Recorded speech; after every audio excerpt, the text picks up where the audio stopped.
Hello, everybody, and welcome to the initiative order for this morning's episode of Conan Waves Stained Crimson. This will be our fourth episode in our long-awaited climax to seeing what is in the Silent Zone. But before we jump into that, into today's game, I want to quickly go around the table, have everybody introduce themselves, who they are, who they're playing, yeah. So we'll start with Shelby. I almost called you by your character name, Shelby. Damn it, it's a curse. I always go first. Oh, that rhymed. Hi guys, my name is Shelby, aka Wish Warlock. I today will be playing Zuri, the opportunist merchant, who is just really looking out for the best interest of everyone. Honestly, nothing suspicious going on here. Okay, no one look too closely at me or my motivations. Thank you. Next, we'll move down to Katie. Hi, I'm Katie, and I will be playing Fred, the partner in crime, I guess is maybe the most accurate thing I could say to Zuri. With, I will say, similarly suspicious motivations and similarly criminal activity, maybe. Yeah. Awesome. Next, the wonderful Andrew. What's up, everyone? Andrew J. Landy checking in here, playing the role of Asim, our team's mercenary who's learned a great deal of spearfishing and hunting and whatnot in the attempt to, while we're on this island, as the great Oliver Queen said, survive. Hell yeah. Following up Andrew, we have Aislinn. Hey, I'm Aislinn, or Dollar Store DM. I today am going to be playing Katrina, the scholar of the group and the handmaiden to poor Emerina, who got taken a bit loco and working through it. Mm-hmm. It's been time. And last but certainly not least, the amazing Tristan. Hey guys, I'm Tristan, better known as Plus One Crafting on some of the socials. Look me up to find out which ones. And I will be playing Tidus, the Gosian pirate, who has no friends. Especially right now. Super. No friends on the island. Let's put it that way. There we go. But yeah. Very likable. I don't know. Yeah, I mean, what's not to like? I mean, you're friends with pirates. Those pirates, raided you, supposedly, allegedly, and now you're on an island. But yeah, and you're a game master, Logan Hanley, also known as the innkeeper over at the Red Hare Inn. But today I am your game master and storyteller. All right. We ready to get into this? Mm-hmm. All right. Before we do, let's get our intro for our session today of Conan Waves Stained Crimson.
think that was the last. It's been a while since I saw that intro, so I hope I didn't transition too early, but it's okay.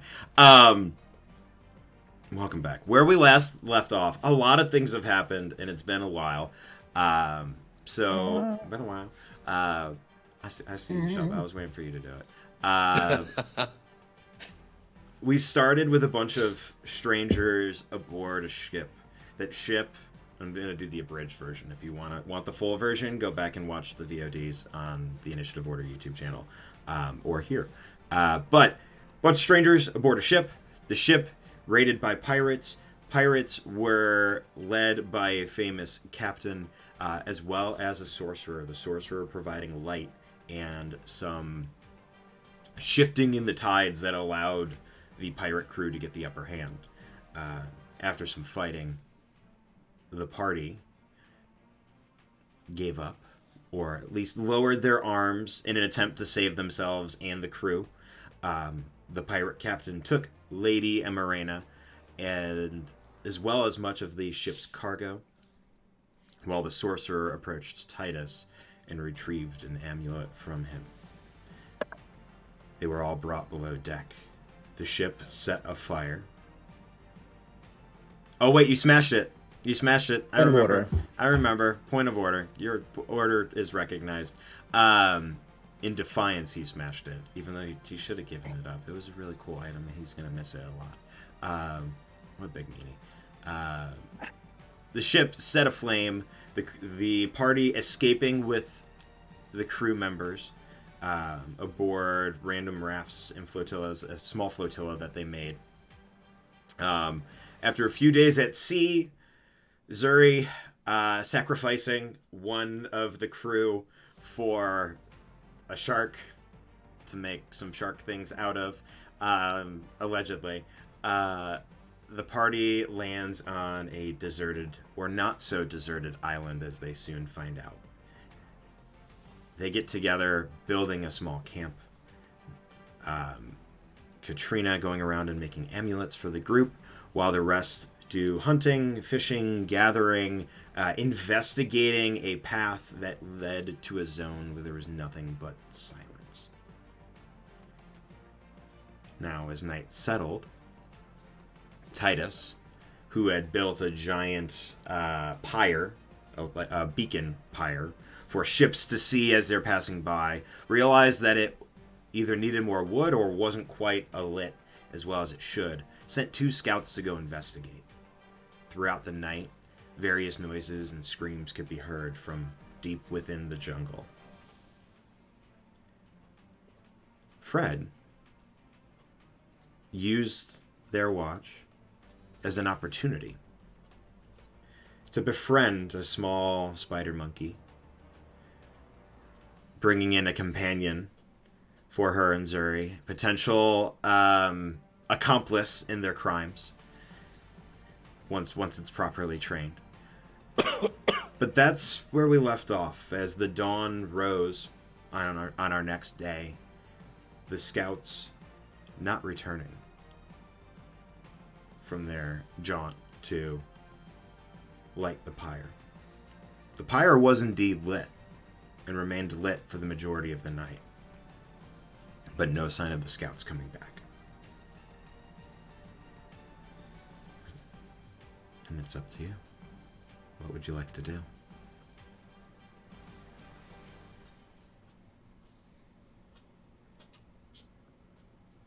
Who would have been on watch, like towards the end there, as folks are waking up? I believe you were the last. Fred was the last person on watch. Okay.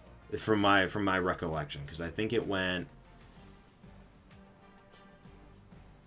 Yeah, Fred would have been the last person on watch, I think. Because I know Tidus had one, Zuri had one, and Asim had one. Katrina was just sleeping. She earned it, honestly. So as the sun is coming up and Fred has the last watch, it has become incredibly apparent that these two are like gone, like weren't just, I don't know, running off in the middle of the jungle to have fun for the night. because it's so fun. I think her immediate instinct is to kind of gather the troops. Like, something is wrong. Let's kind of all figure out what to do next. Okay. Does that include, in your mind, does that include the crew, or does that include just the party or the whole entire crew? How would you go about organizing that? I think the crew is not Fred or Zuri's biggest fans, but if any of them are willing to kind of listen to what she has to say, like, given that it's two of the crew members who are missing, like, it's always good to have additional meat between you and the danger, so she's happy to include other folks there. Okay, cool. I'm glad that you're talking on a level of which I understand.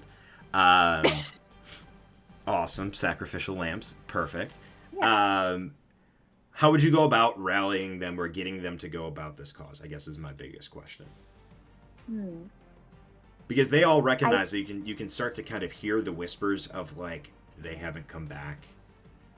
It's been, about 8 or so hours now. No word from them, no sight of them along the shore. It's not like they fell asleep, looking at the stars at the beach over by the pyre or anything. There's clearly, they've clearly gone missing.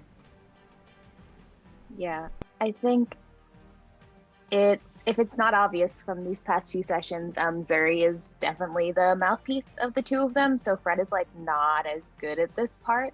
And I know, like, what a wonderful pair they make. But she's trying to, like, grab kind of larger groups of folks and be like, we need to talk. Like, you guys noticed that they're missing, the two of them are gone, like, things need to happen, you need to come over here. And there's not a lot of persuasion in it so much as there is just, like, straight up facts. Okay. I would ask you either to make I'm going to give you 3 options. Or actually, Okay. 3 options. 3 options. A command roll, a council roll, or a society roll. I'll let you choose of those 3. Considering I was going to give you persuade as well, but then you just said it's not really persuading. So I'm like, all right, cool, no persuading. But I'll give you your option between those. You're not going to believe this. None of those numbers are very high. Let me see what I can do. I guess society is my highest, I guess. Which is a low bar. So let me see. It's like the highest by 1. It is the highest by 1. Ooh, I got a 20 bad and a 1. Okay. So normally, we gotta think about this one. So a 1 is essentially a crit, so it'd be 2 successes. But a 20 is a complication. So for this, I'm gonna say that they definitely are like, okay, let's gather around. But they start gravitating and moving toward, as you guys are all kind of waking up and coming out of your makeshift shelters, they start gravitating toward Katrina, who they've seen as kind of the vocal piece and the unofficial, like, leader of, like, organizing all of the construction of the camp. So they like are like, okay, yeah, let's we need to talk as a team, like, let's get this going. They start moving and they just start shifting immediately toward Katrina's tent. And you're like, wait, at least I don't kind of talk and follow them along. Yeah. While that's all going on, Zuri, Asim, Katrina, Tidus, what are you all doing? Katrina, as soon as she sees that they're ignoring poor Fred, is going to make a show of, like, I'll put my hand on some of their backs and I'm going to give all my attention to Fred to kind of encourage everybody else to do the same. Okay.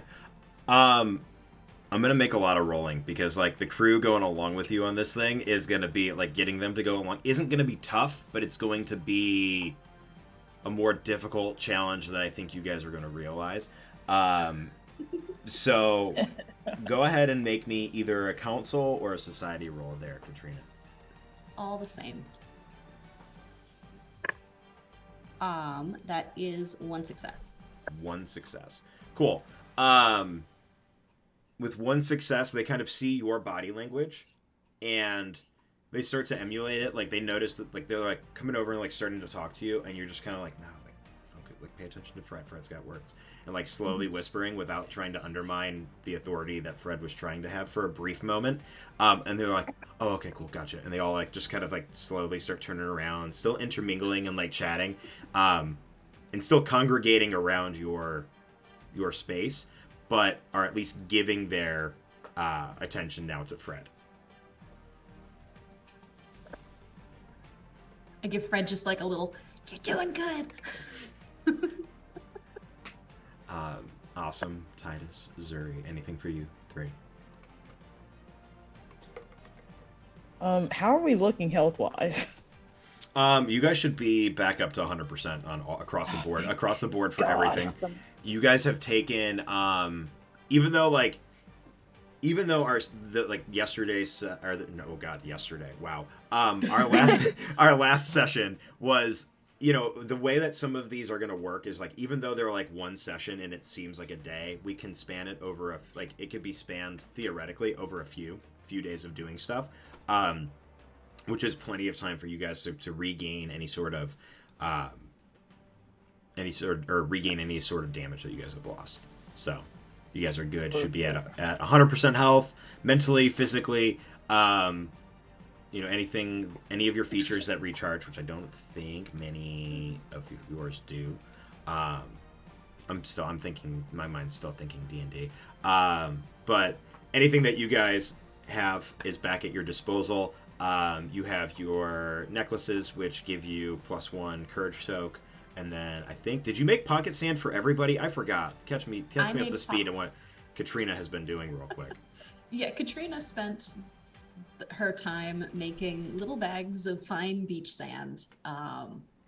Everybody gets a pocket sand that will do 1d6 resolve, and has the non-lethal and stun features. And then everybody gets a little friendship necklace with a shark tooth on it, that does that +1 to your courage soak. So our friendship is based on murder. Yeah. Hey, he was already Surprise is dying. nothing. He was already dying, so I don't think it counts as murder.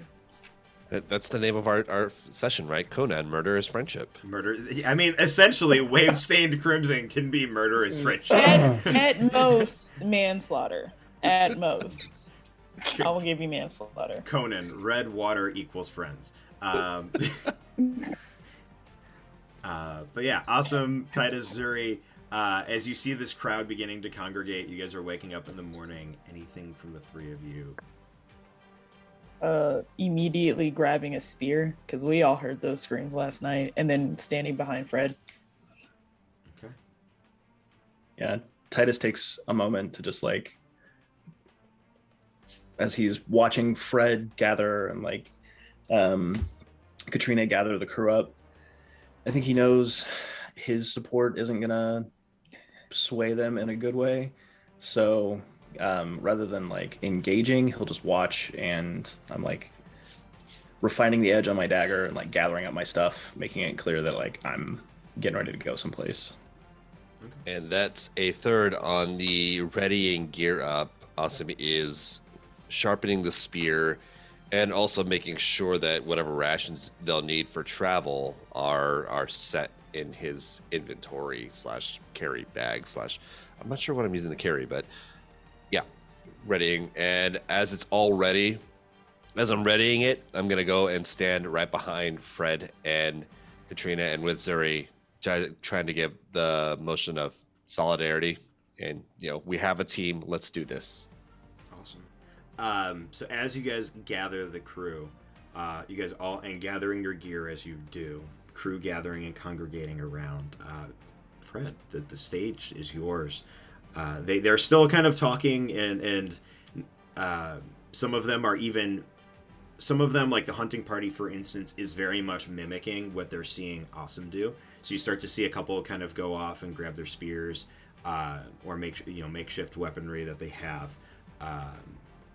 grabbing little bits of jerky and kind of shoving it into their pockets where they can. You guys, other than you five, you guys were able to carry kind of what you had on you for the most part. But the crew literally had like their weapons, and like they were on the deck of the ship hanging out doing their jobs, so they didn't have much opportunity to really grab anything tangible to like carry things or things like that. So what they have, they're like just shoving into pockets or into like creating little bundles out of their shirts and things like that. But the crew is starting to ready themselves as they see you all readying, and the floor is yours. I will make note that you took one of my weapons, so I don't have all my weapons. You took my nice big cutlass. Or the water took it. Or well, you took that's it. yeah. Other than the weapons that were taken from you, that you didn't have an opportunity to hide. Yes. I apologize. Important note. I think that Fred is like surprised that we have kind of formed behind her the way that we have. Like, I think when you said folks were going towards Katrina and you said like that's a complication, she was like, oh, phew, like Katrina knows what she's doing. Like Katrina was building camp. Katrina was making little shark necklaces. Like she knows how to talk to people. And now, like, as folks have been getting behind her, she's come to the realization that like that is not going to, we can't just like rely on the other folks to figure this one out. So she does her best. And her best is basically to say like, this island is not deserted. This island is dangerous, and something has members of this crew, and we don't know what it is, but I think given the fact that there's quite a few of us, and she kind of gestures around, maybe we have a shot to try and get them back. And look, I won't say that anyone has to do anything. We don't know what the hell is out there, but I think it's worth trying to get them back and safe. All right. Can you make me either counsel or persuade for me? Let's see, where is counsel? Okay, that's gonna be a persuade. And this will affect the next thing we do. Those were not good rolls. That was a 13 and a 14, and my target number is an 8. All right. So no successes. So instead of getting a boon, you say that, and like the immediate you go, the island isn't, we're not the only people on the island, and like you can start, eyes go wide. Things have taken crew members. There's kind of now like hushed whispers. We need to go in there and find it. And like one guy is like, what the fuck? Like you can hear, I'm not getting paid for this. I'm not getting paid at all. And so you start to hear a little bit of these like murmurs and talks between the crew. I need all 5 of you. It's going to increase the difficulty by 1. All of you to make a d20 roll. The DC for this, it needs to be lower than a 9. Do we make 1 or 2 rolls? One. One roll? Okay. Boy. We need 4 successes. Don't fuck me, Taryn. 3. All right. So we have, again, we're going to go around the horn. Zuri, you got a 7. Yes. Fred got a... I can see in Andrew's face this is going to be bad. I got an 18. An 18. Okay. Awesome. I got 20. I got 20. Shit. Okay. Hang on. So we have 1 success, and I'm going to count it as 3 failures right now, just because. Well, hang on. Complication. It's not technically 2, but I'm putting 3 because that way I can register that there's a complication there. Katrina, what'd you roll? You roll. 1. You roll the 1. All right, so we're at Yeah. 3. So we're at 3 successes. And Come on, Tidus. And Tidus, how'd you do? Come on, buddy. Rolled a 3. You got a 3. Okay, so 4 successes. However, Know that complication. however, there's a complication. Sorry. All right. Sorry. No, that's the beautiful thing. So what you guys just did is I had you guys do. I like for the crew having do like larger, like having you guys actually roll for things. So and then explaining what it was. So you guys rolled a discipline check for them to see how well they can kind of get their minds around the fact that like we need to go in and do this. They're willing, but they're very shaky. Fred and Zuri, you told the rest of your immediate group about the Silent Zone. I don't recall if you had mentioned it to the crew. Absolutely not. All right. So I'm going to say with this, right now, as it stands, the crew is willing to go into the jungle with you. They are, they understand the importance of going in there. I will say you all get a general, except for probably Tidus, who hasn't spent much time interacting with the crew. You all get a sense that this commitment or this level of like, we're going to go with you is finite. At some point, they're going to say, okay, this is far enough. We're done. Hey, buddy. Stop moving. You're getting on the camera. But at some point, the crew is going to say, hey, we're done. We'll either go back to camp or we'll stay here and wait for you. At least that's the general vibe that you're getting at this moment. So you have them for a good bit. But when they'll start to get shaky, you're not quite sure.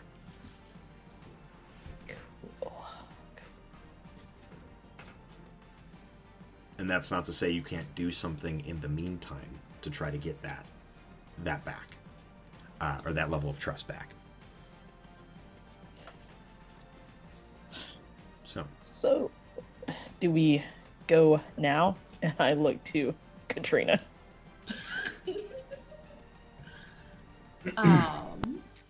Katrina's is like assessing the situation and nods at Zuri. Time is of the essence here. And I'm gonna turn to the crew. Like, you are men of Argos. We do not leave our own behind. They all kind of nod and start to agree. You hear one of the crew turns into. They probably should have started with that. That would have probably been better. Yeah, I know, right? And they all. Fred a chance. I didn't realize Fred had such low persuasion. Oh, it's so bad. Yeah. It's real bad. I think this group has a singular talker. Yeah. Mine's is like okay, like a little above average. Mine's good. I'm here to talk and think. I'm not here to lift things. And we need that badly. Definitely. We're definitely gonna need that. Perfect. So the crew gathers what possessions they have. Those who weren't already prepared go and grab, larger branches. Some of them breaking off, creating bundles and torches from the fire. Just that way they have something to protect themselves or ward off any animals. You didn't make enough spears or like equipment for everybody. There just isn't enough time, and honestly, there's a level of like, hey, we're on a deserted island. If you want a weapon, make one yourself at some point. You guys did what was necessary to keep you guys fed and surviving, and so you all with your crew. Are you leaving any crew at the camp, or to go and work the pyres or anything like that? I would say yes, especially to work the pyre. There's about, if my memory serves me correct, there were 14 crew members after the 2 that went missing? 14 or 13? No, we had 11 crew that got to the island, Oh. and then we lost 2, so now we have 9 people left. Thank you. Thank you for correcting me. Oh boy. I'm keeping a tally of how Nice. You're bodies. keeping a tally not only of It's how a many people are resource. dead, but also how many I've killed. Cool. Then with your 9 crew members, how would you like to divvy them up? 7 Or are and you 2? taking all 9? I guess 7 and 2 because there's so few of them. Like we can't really afford to leave a whole bunch. Yeah. We need those bodies. Exactly. Yeah. All right. But if someone does come and seize the pyre, we do need a representative. Mm-hmm. Perfect. Probably the least physically fit, too. Yeah, and there are a couple that are still overcoming wounds. There aren't, not to the point of them being a detriment to the group if you were to go on they were to go on this expedition, but enough for you guys as a group to go, okay, yeah, you probably should hang back and just like rest a little bit, make sure there's what, get the wood for the fire, for the pyre, keep the pyre going. If you see anybody, make sure you signal, and then have a secondary as just kind of like, if they need any help in hanging out and ensuring that, because 2 eyes is always better than 1. Perfect. The buddy system. Exactly. As you embark, are you following the path that Fred and Zuri spoke of? Or are you going another I route? think that's the best way forward that we have. Yeah. I will say Asim and Tidus, or actually, what's everybody's survival? Survival or Target number is 11. 12. 12. 12, 11, 13. 13. 13. Okay. If the 4 of you, as you're heading to this area, actually, I'll give you guys survival or observation, one of the two, making any sort of look around, whether it's like once you guys are starting to enter the jungle or looking on the beach, to see if you can identify any sort of path or footfall of the 2 that were sent the night prior. So all of us can make this check. Yeah, I would say even Katrina, since you can as well. Whatever's highest for you. Ooh, no, absolutely not. I rolled I'm gonna 15 and a use- 3. Hey.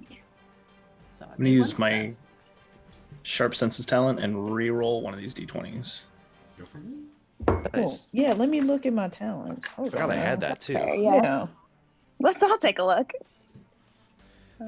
I got 1 success, by the way. 1 success. Okay. Did anybody get more than 1 success? All right.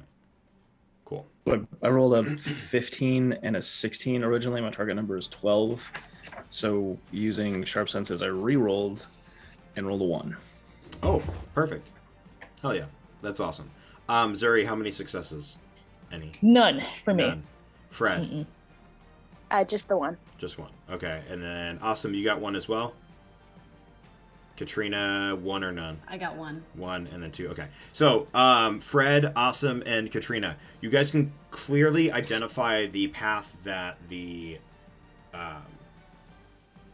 2 crew members took to get to the pyre. You can see where the feet, like the footmarks coming back, are in the sand. There wasn't much moving or shifting in the night. You can even see now there's a brief moment where the sand sinks a little bit further than a normal footfall was, as if they were standing there for a moment or moments, and their body just kind of shifted the sand and pushed it down a little bit deeper before they moved in the direction of the jungle. Not quite in the direction, in a similar direction to the path that Zuri and Fred had found, but not quite directly to it. Tidus, you notice as you're walking up that is a large gap in the jungle where something not like human size where it's like an archway, but like kind of closer toward the base of the jungle floor where it looks like something was pushed through or moved through. The footfalls lead to that.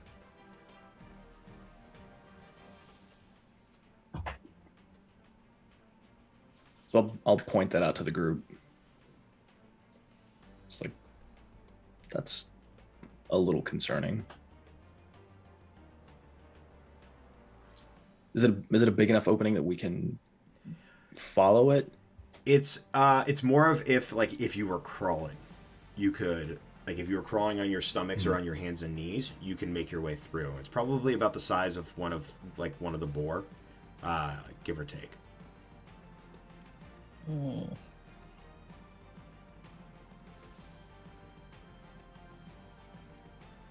I'm not going in there. Are there any signs of like? Are there any signs of like struggle or with your survival disturbance? Looking around. That was an observation roll too. Or your observation, yeah, but even better. Looking around at the fringes of this opening, you can see roots and trunks of trees nearby. The first thing you notice is that there are parts of the root system that seem to be pulled up higher than they normally would be. And then additionally, as you kind of like just not like full on like dive into this hole, but kind of like peek your head into the opening, you can see that a couple of the nearby like tree trunks and underbrush, the underbrush, it looks as if somebody had like grabbed it to hold on to and then pull, like the roots were being uplifted. And then some of the nearby tree trunks, you can see like nail marks or claw marks into the bark of the tree itself.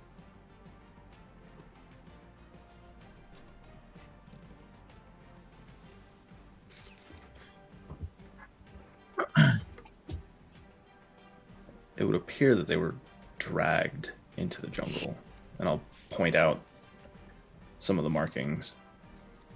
Like, this is the path, but I don't know what we'll be getting into.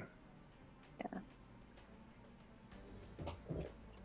Have we seen any predators on the island so far? Other than the gators and sharks that make up the small bay in which you guys are residing in, or the alcove you're residing in, no. And there's been no sign anywhere, even up near the silent zone, that there's something that would do this to a person on land.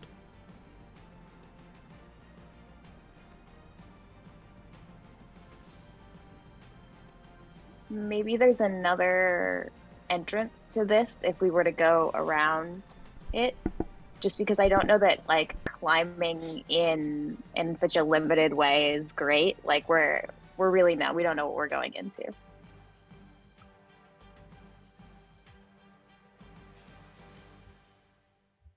I agree with Fred. We shouldn't be going in there.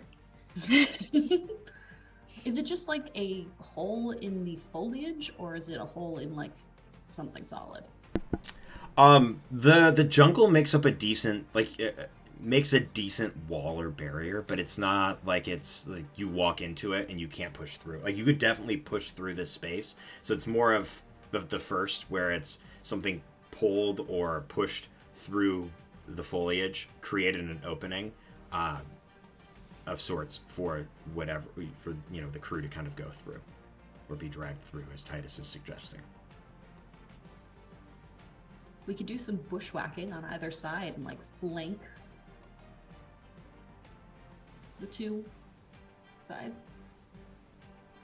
That's a great idea.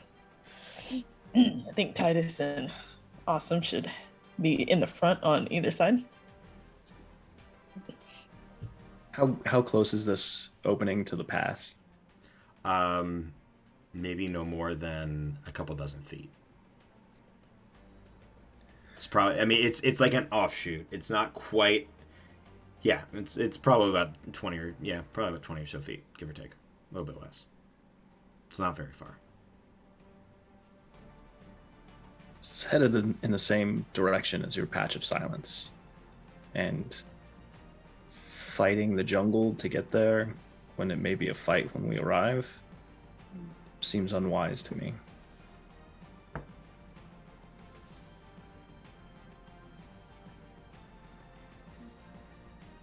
So we have one for no jungle. We have one for around the jungle. Another one for through the jungle, but on either side. Austin, what do you think? We have enough people here that we need to take care of. I'm pretty sure I don't want to lose anybody else. Perhaps not going through the jungle may be our safest bet, even if it does take a little longer. I don't think we can risk losing anybody else.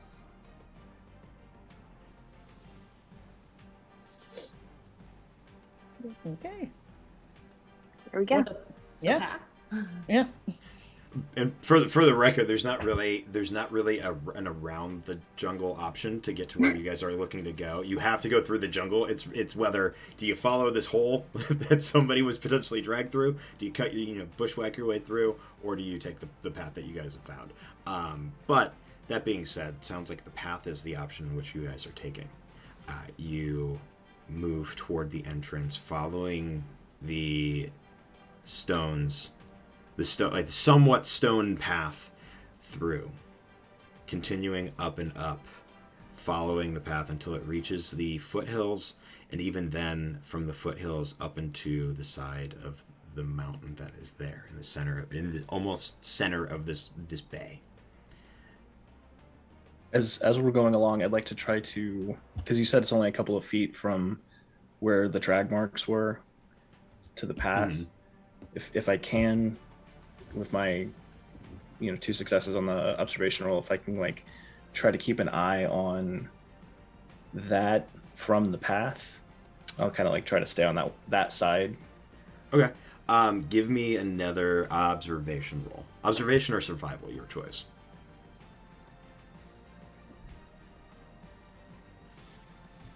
Okay, I'm gonna reroll this one. That's 2 successes. Awesome.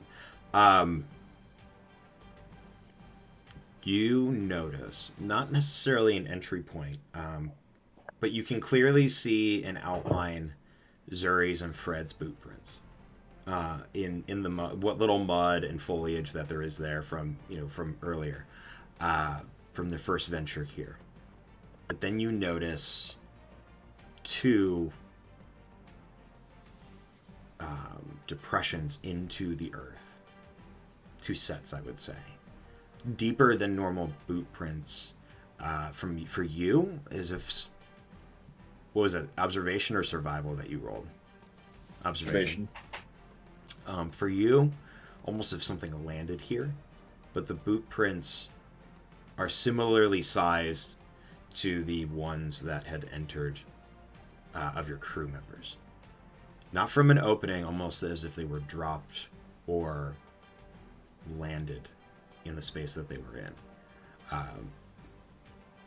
And then the boot prints continue on, following the path. So I'll point that out, but also,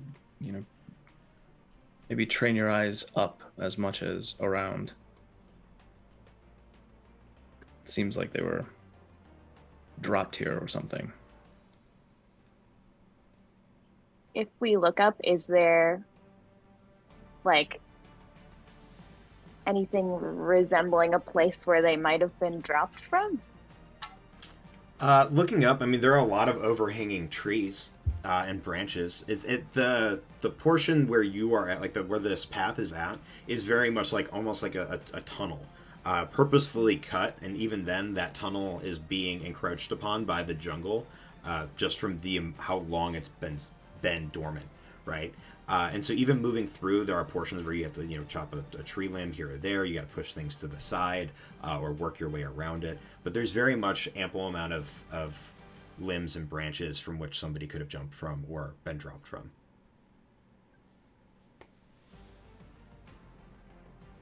but looking up, you don't see anything immediate that would draw your attention.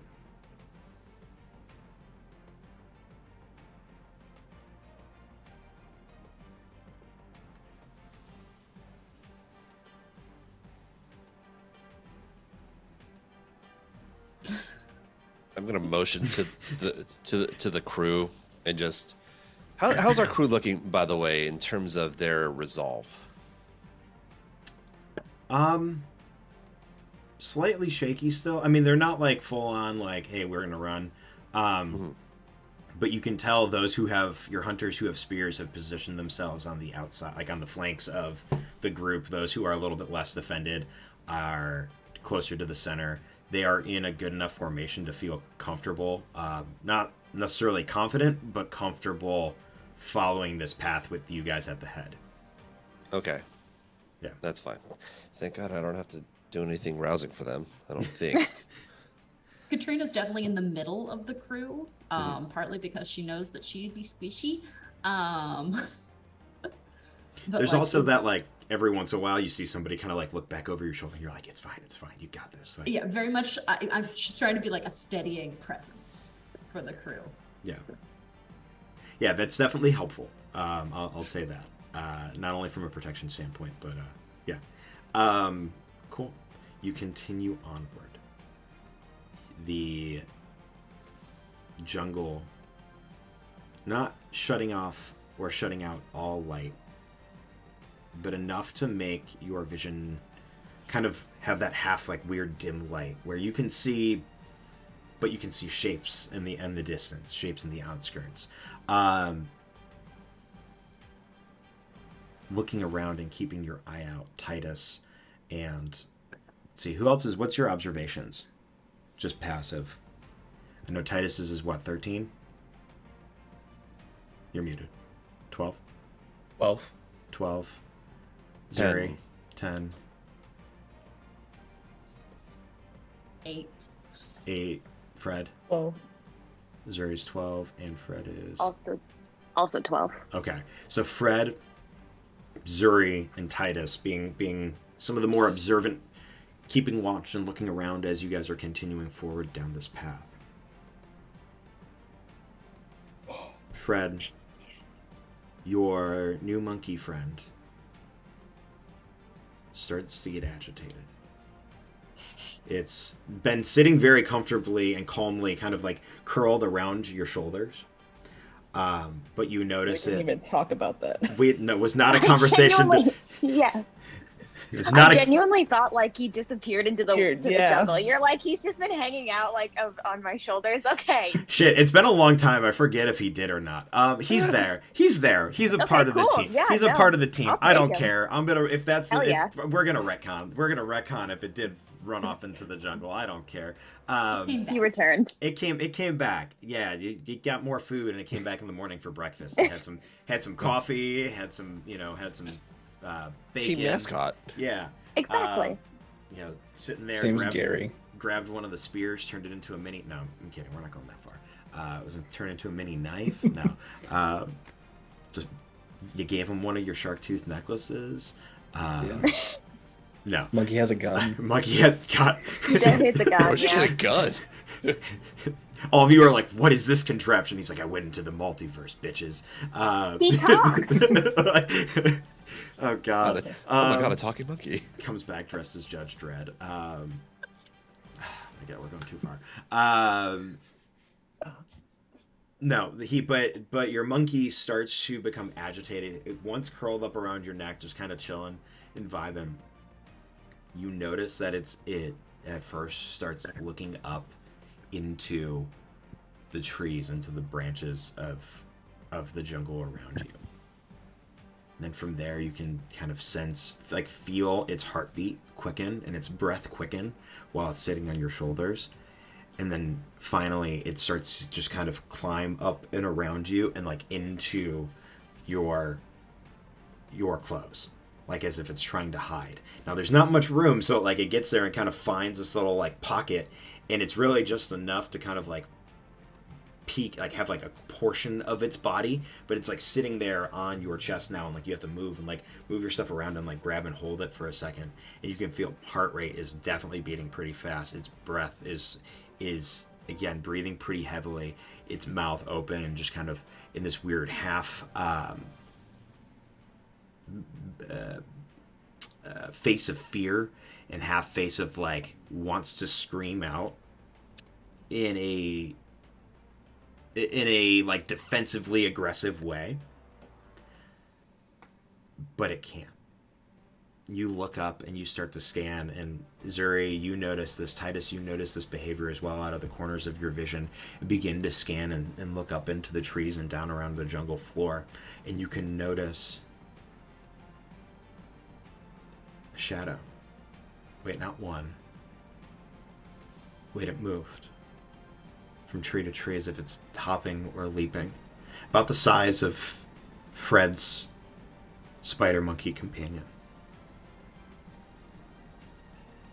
Looks as, and Zuri and Tidus, you guys are both looking in opposite directions, and you are seeing each probably 2 or 3.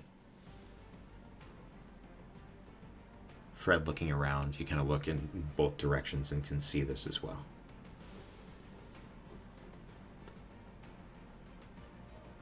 And the monkey's like scared? The monkey is definitely exhibiting, from what you can tell, body language, emotion of being frightened, or at least being passively defensive of itself. Sound-wise, is the like lack of screaming, defensive screaming, is that because we're close to the silent zone? Yes and no. You're close enough, but you haven't reached that barrier. Even when you're looking up into the trees, you can hear the shifting and rustling of leaves.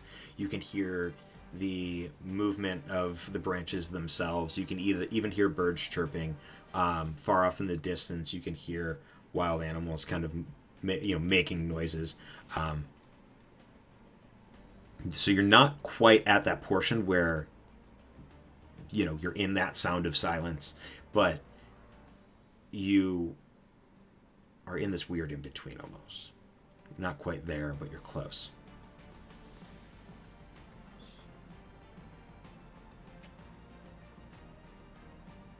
Tidus kind of motions to the group and draws his talwar, his sword, and points up at the shapes that are moving. Just, we're not alone. Yeah, I'll do the same as well. And as you pull out your weapons, you take a step or two forward as you begin to kind of like defensively begin to move and shift. And you hear a quick squeal of a boar. You hear the rushing of brush, and out from behind you, the 4 of you, bulldozing into 2 of the hunters. You see this, what should be a boar, but it's not quite. It's boar shaped, it's boar sized, but it's almost as if it's been mutated or changed. Its tusks out longer, protruding. Its face has almost deformed and pocketed, as if it was dead. But you don't see any fur. The fur, what would be the body, is coated in this almost mist-like property. You're not quite sure what it is, but it is in fact this creature. It is mimicking, and it sounds exactly like the boars in which you hunted Asim, but it smashes into the crew, ripping into one of the legs of your hunters before another one can grab its spear and drive it into. And as you turn and watch this happen, a second one coming in from the opposite side, smashing in very similarly, taking out the legs of a couple hunters before the ones that were around you. Katrina try to jump on it and grab spears from the people and stab into it. Tidus, you feel something land on your shoulders. And as you turn and you get ready to jab upward, you are met with this almost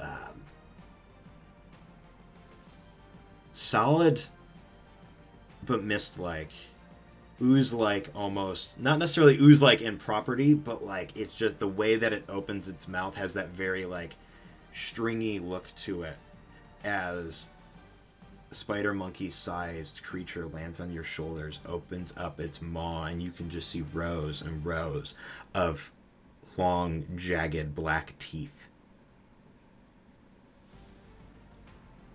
As the mouth opens. Go for it. Go ahead, sorry. No, go for it. I try to drive my, I'll reverse and try to drive the... Go ahead. And as you do that, Zuri, Fred, Asim, now aware to the chaos that's about to ensue, you look...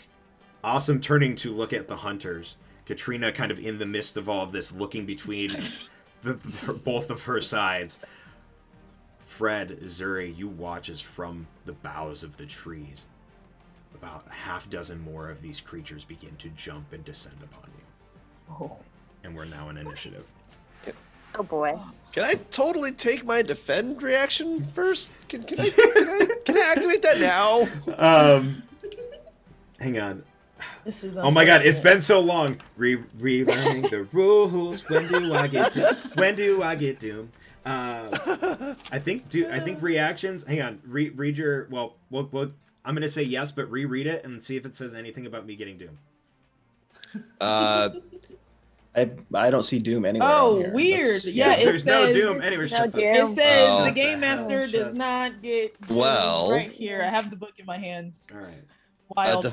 A defend reaction, I believe, normally grants doom by 1. But you have How? but you have a feature that gives you one free one. Cool. Awesome. Yes. We're good then. That's all I wanted to make sure. Yeah. Perfect. I'll use deflection. That's what it is. Parry expertise 1. So it stacks with my weapon's parrying quality. So I'm in immediate defensive stance. Okay. Perfect. Oh my god, I gotta remember how to do combat again.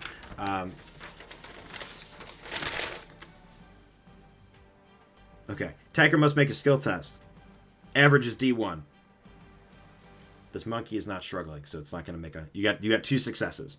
All right. Then you gain a point of momentum. It's As you step up into this thing. As I write down a bunch of Everybody stats. keeping track at home, that means that we have 4. I was just about to ask who has our momentum count. Yep. Wait, don't we start off with 6? Every single. We Every started time. with 3. Or do we start with 3? How many do we start? You guys off start with? off with 3 fortune. I'm Yeah, gonna 3 fortune. I'm gonna let whatever momentum Tristan has be whatever we're starting with today. Okay, so we started momentum with is 5. different. Momentum is different than fortune. You guys always start off with 3 fortune points. I start off with fortune points equal to the amount, or I start off with doom points equal to the amount of fortune points the party starts with. So I have 15 doom. You each have 3 fortune, and then momentum you gain through actions. Yeah. Mostly through Okay, combat, so- but there's other ways as well.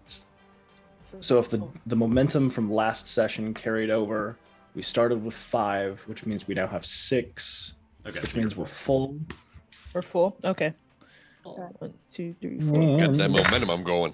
I don't mind giving, like, I like when you guys use momentum, so I don't mind giving you guys full momentum to start a game because I want you guys to use it. Like, the incentive is like you use it, you earn it. The stuff you earn, then you are using, and the world goes round. Damage for it. You love to see it.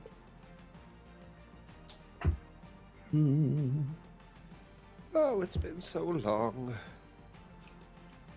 well, it's been ridiculously long for me. So like, Like, how does a spear work again? Oh yeah, I just had to Cool. look it up. The reach is 3. You get 4 damage, Ah, yes. and then we need to look up piercing 1 for when we roll. Roll our d6s.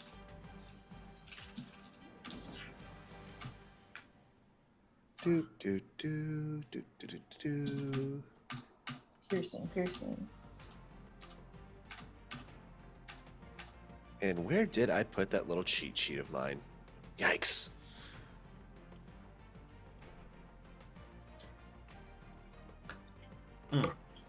shit. I'm sorry, Tristan. I'm like sitting here like I was roll your damage. I did. So I rolled 2 4s, a 3, and a 1. Oh shit. But no mercy is a talent that I have, so I'm gonna re-roll. Hold on. I'm gonna re-roll one of these because I can re-roll number of damage dice equal to my melee ranks. No, that's a 3, so just 1 damage. 1 point of damage. You stab up into this thing. It lets out a brief howl, and you notice like as it's landed on you and now starts to like open up its mouth toward you, the tail wrapping around you. The tail isn't a typical spider monkey tail, but as the tail wraps and like kind of curls around you, you can see the head of a snake on it. Don't like that.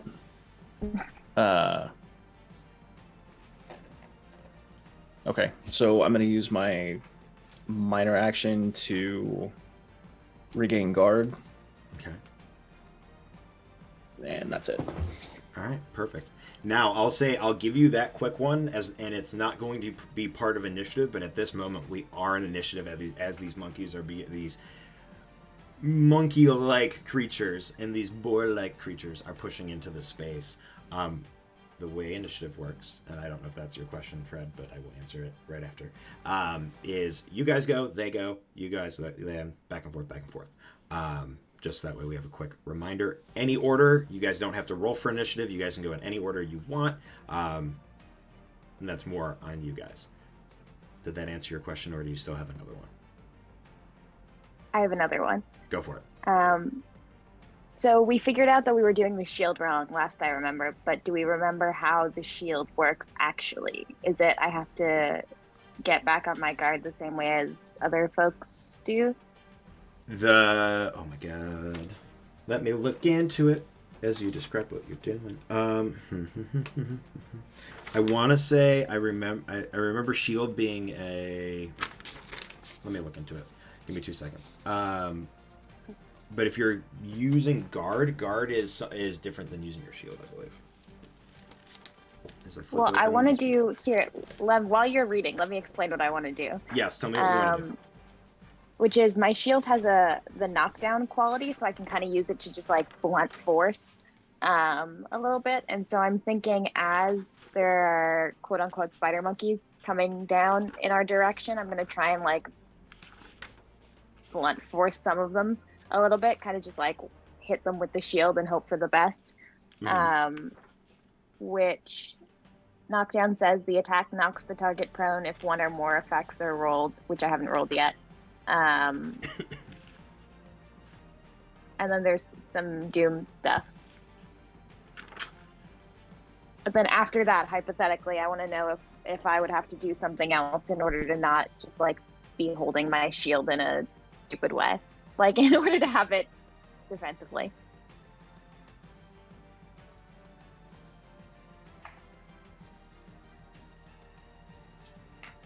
I realized I was muted because I coughed. Has the parry quality, which is on page 153. Shield also allows the wielder to use parry skill to make defend reactions against the range attacks in addition to melee attacks. Further, if the wielder has guard, a shield grants the wielder X. So XD6, cover, soak against melee and range attacks. Finally, shields may be sacrificed to avoid suffering a wound. So basically, if you guard, then you get the bonus of your shield.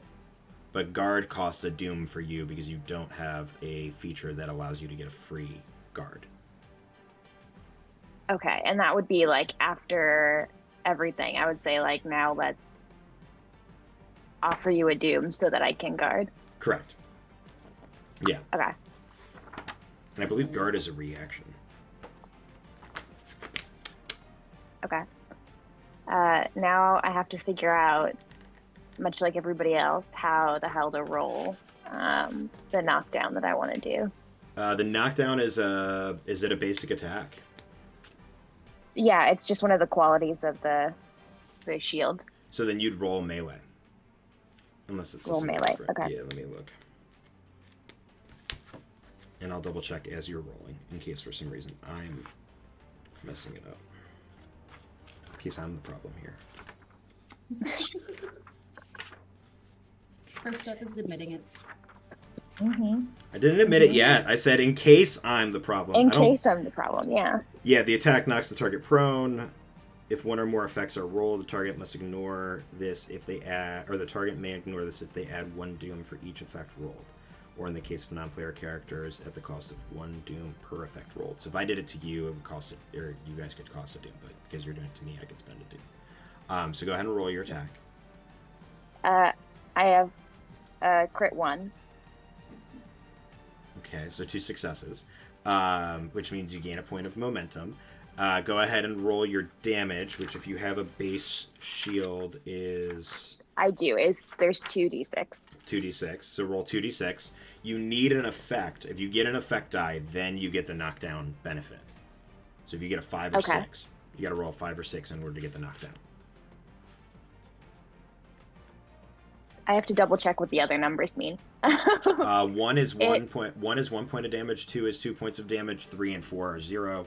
5 and 6 are 1 plus effect. Okay, I have a 1 and a 5, so I rolled 1 effect. So you did 2 points of damage, and I'm guessing this is going to be one of the ones... At this point, they're descending upon you, so they're like mid-air. So I imagine it almost as if you're taking your shield and then just shoving it in the air and then like moving it over and just slamming it into the ground. I'm gonna spend a doom. I figured. To negate the effect. You will do 2 points of damage. Damn it. However, as you go to slam the monkey down into the ground, the monkey grabs onto the rim of the shield with its hands and with its feet, and is just standing there, just screaming at the top of its lungs. You watch as the head comes up and over around the shield. As you thought you slammed it down, and like you lift your shield back up to get into a defensive position, and it's just latched on like 6 inches away from your face. The head of it looks almost as if it looks like a cobra or some sort of snake-like features. As the mouth opens up, the tongue kind of flickers out and it lets out this monkey like howl screech. But you do the 2 points of damage to it. And so that'll be... Pick a number 2 through 6. 3. Cool. Awesome. Perfect. With that, you still have your minor action and your movement if you wish. I guess because we said that the guard didn't count as a minor action because I don't have it as a quality or as a whatever. Yeah, so I guess we'll stay there. Okay. I'm making sure. It's been a while. All right. Awesome. Cool. You're putting your guard back up? Or no? Guard's in... Yeah, you can put your guard back up if you want to. I would love to then. Cool. I'll let that happen. I'm gonna homebrew it. Awesome. The rest of you, what would you like to do? Any order? Katrina's gonna, as her patron was training her in more animalistic sorts of sorcery. She's going to really quick scan probably the boar that's close to her. She's looking for a core, something that this magic is latched onto, trying to understand the magic that's probably causing these things to be, creepy mist monster things. Okay. Go ahead and give me a sorcery roll, please. Boom, those are 2 successes.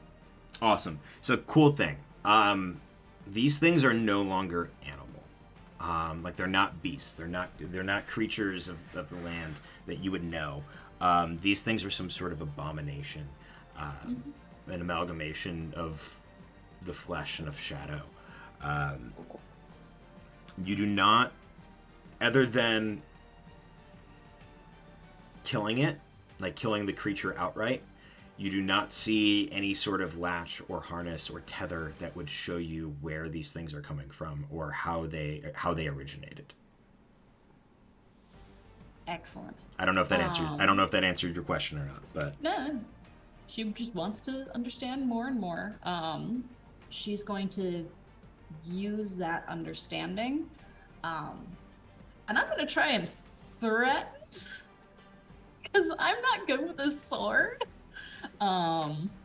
So essentially, in order to threaten this, abomination thing, she's going to start to channel the bits of sorcery that she's been working on. She can't quite cast spells yet, but like her eyes kind of flash inky black as she's just staring down this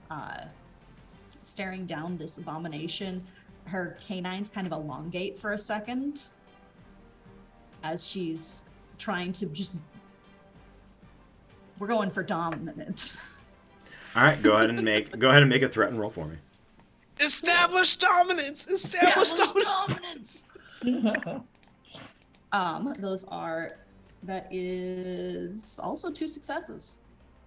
2 successes. Awesome. Go ahead and roll your damage, please. Because I do so much more damage by just being scary. All right. Ooh, yay. So that is, I put the damage thing because I can never remember. Is it 2d6 or 1d6 for you? It's 4d6. Oh shit! Never mind. So it's usually it's usually 2d6, but because my persuade is so high. Mm-hmm. Oh yeah. Okay, so that is 1, 2, 3, 4, 5. Holy shit. 6. Plus it's stunned. Wait, hang on. What? Hang on. Did you just say 6? Yes. Yeah, she said 6, Logan. Like 6, as in like 1 more than 5, as in arguably the highest damage roll in the 4 sessions that we've played. This is true. I'm Yes. crawling at this thing. Yes. Cool. Yes. Perfect. And it's stunned. Well, the good news. Do you want the good news or the better news? Good news first, and then we Okay. keep going. The good news is that it doesn't matter that it's stunned, because the better news is that you just outright, like, this thing's head just implodes. This thing that's like a weird mix of like a larger monkey's skull, but with the tusks of of the boar, just like opens up to yell at you. And as it does, you start to see this like mist, like ooze, start dripping from its mouth, start dripping from where its eyes and ears would be. Before that, combined with like the couple of spears that are already in it, causes it to fall prone, dead, and just dissipate into nothing. We all gain a new level of respect for Katrina. I'm gonna wipe. Metal as fuck, man. I'm gonna wipe away that creature from my whiteboard. Oh my god. Katrina, I need you to keep talking. Yeah. From now on. Keep Just threatening keep things. talking. It's not even talking. It's just like guttural growls and. Why is my? Come on, stop doing that. My headphones what keep like happened? fluctuating between 99 and 1 or 100, and every time it hits 100, it beeps in my ear, which they can hear, and so I'm like, stop. That's what happens inside. But yeah, so blow up this boar. As you do that,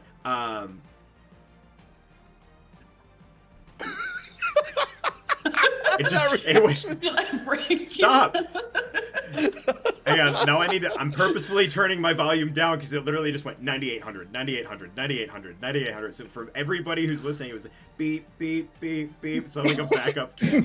I apologize, everybody. Bluetooth headphones are not reliable, or my computer just is malfunctioning due to Katrina being too badass. Awesome.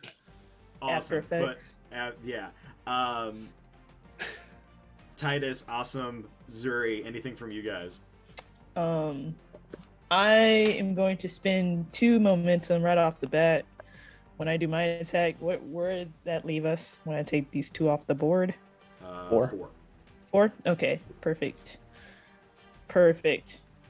Yeah, so I'm going to take the spear I have, and I'm assuming there's one of these monkey abominations on me. There's two currently descending in your direction. Yeah.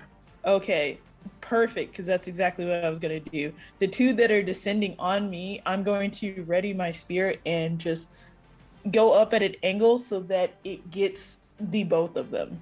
Ooh, So I'm okay. spending 2 momentum for a secondary target to hit both of them. Cool. Go ahead and do that. I'm gonna double check roll things. Oh yeah, regain guard. Regain guard is a minor action. It's a minor action thing, so we're good. And then I'm going to also go ahead and spend 1 fortune. Okay. So it's an automatic success, right? When I spend 1. It's an automatic. Well, you automatically get a 1. You can One, spend okay. a fortune. You can spend a fortune point to get a bonus d20, which is automatically a 1. Okay. A bonus action to perform another standard action. To recover some vigor or resolve.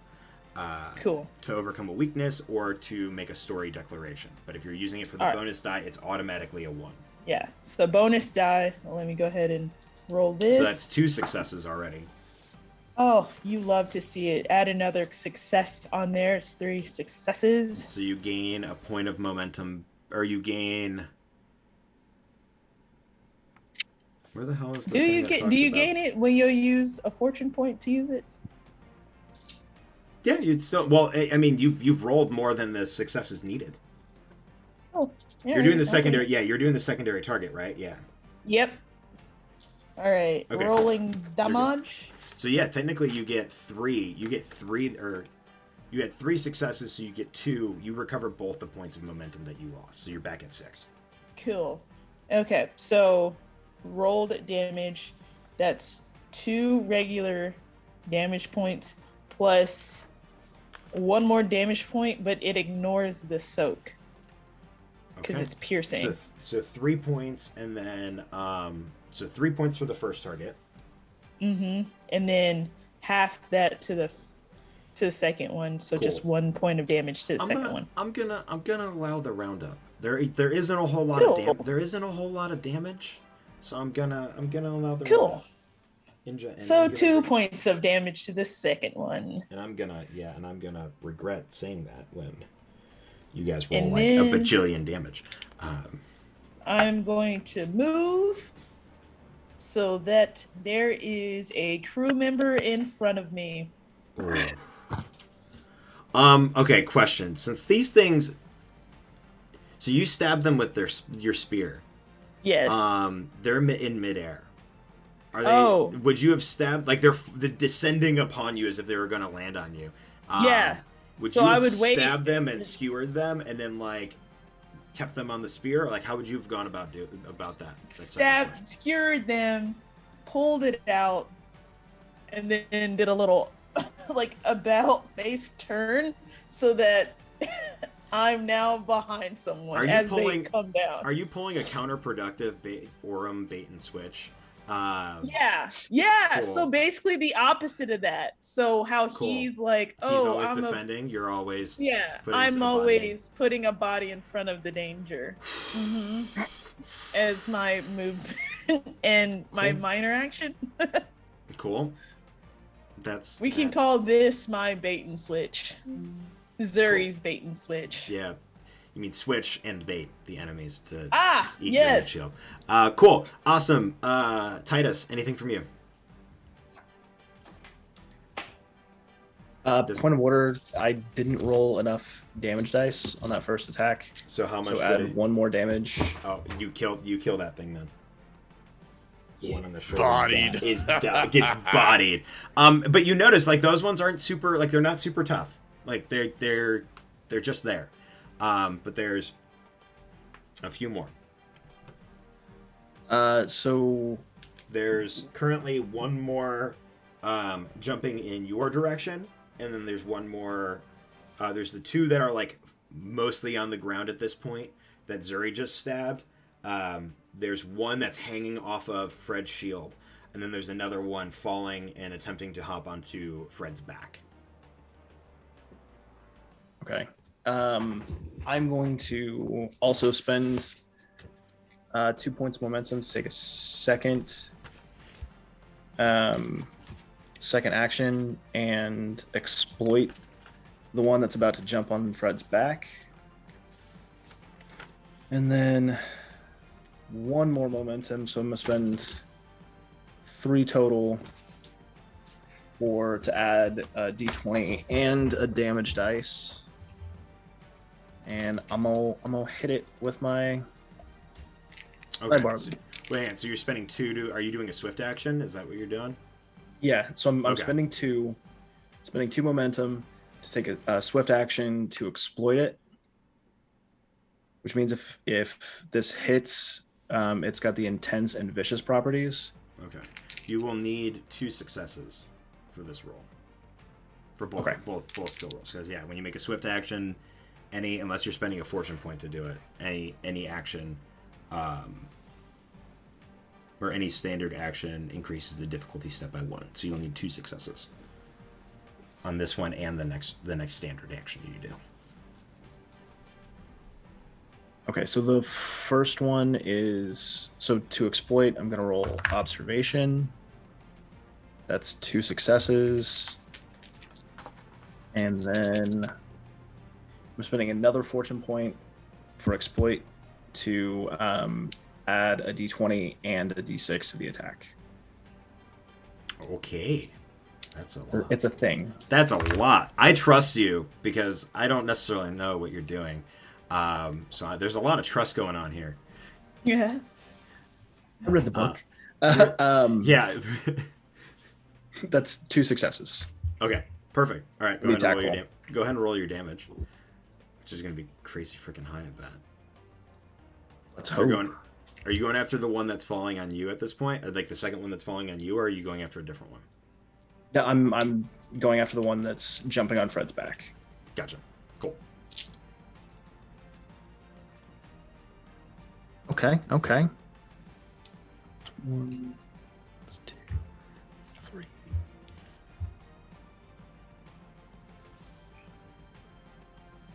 I heard 4, and I'm scared. Stand by. Bless you. Thank you. Keep racking it up. Keep racking it up. Sorry, math. Hold on. You're good. Math is wild.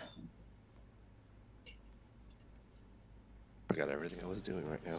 Holy crap. I'm like trying to position everybody in my head. Well, it's a clusterfuck. You guys all just kind of mashed up, and things are jumping on top of you, smashing through the ranks. Mm.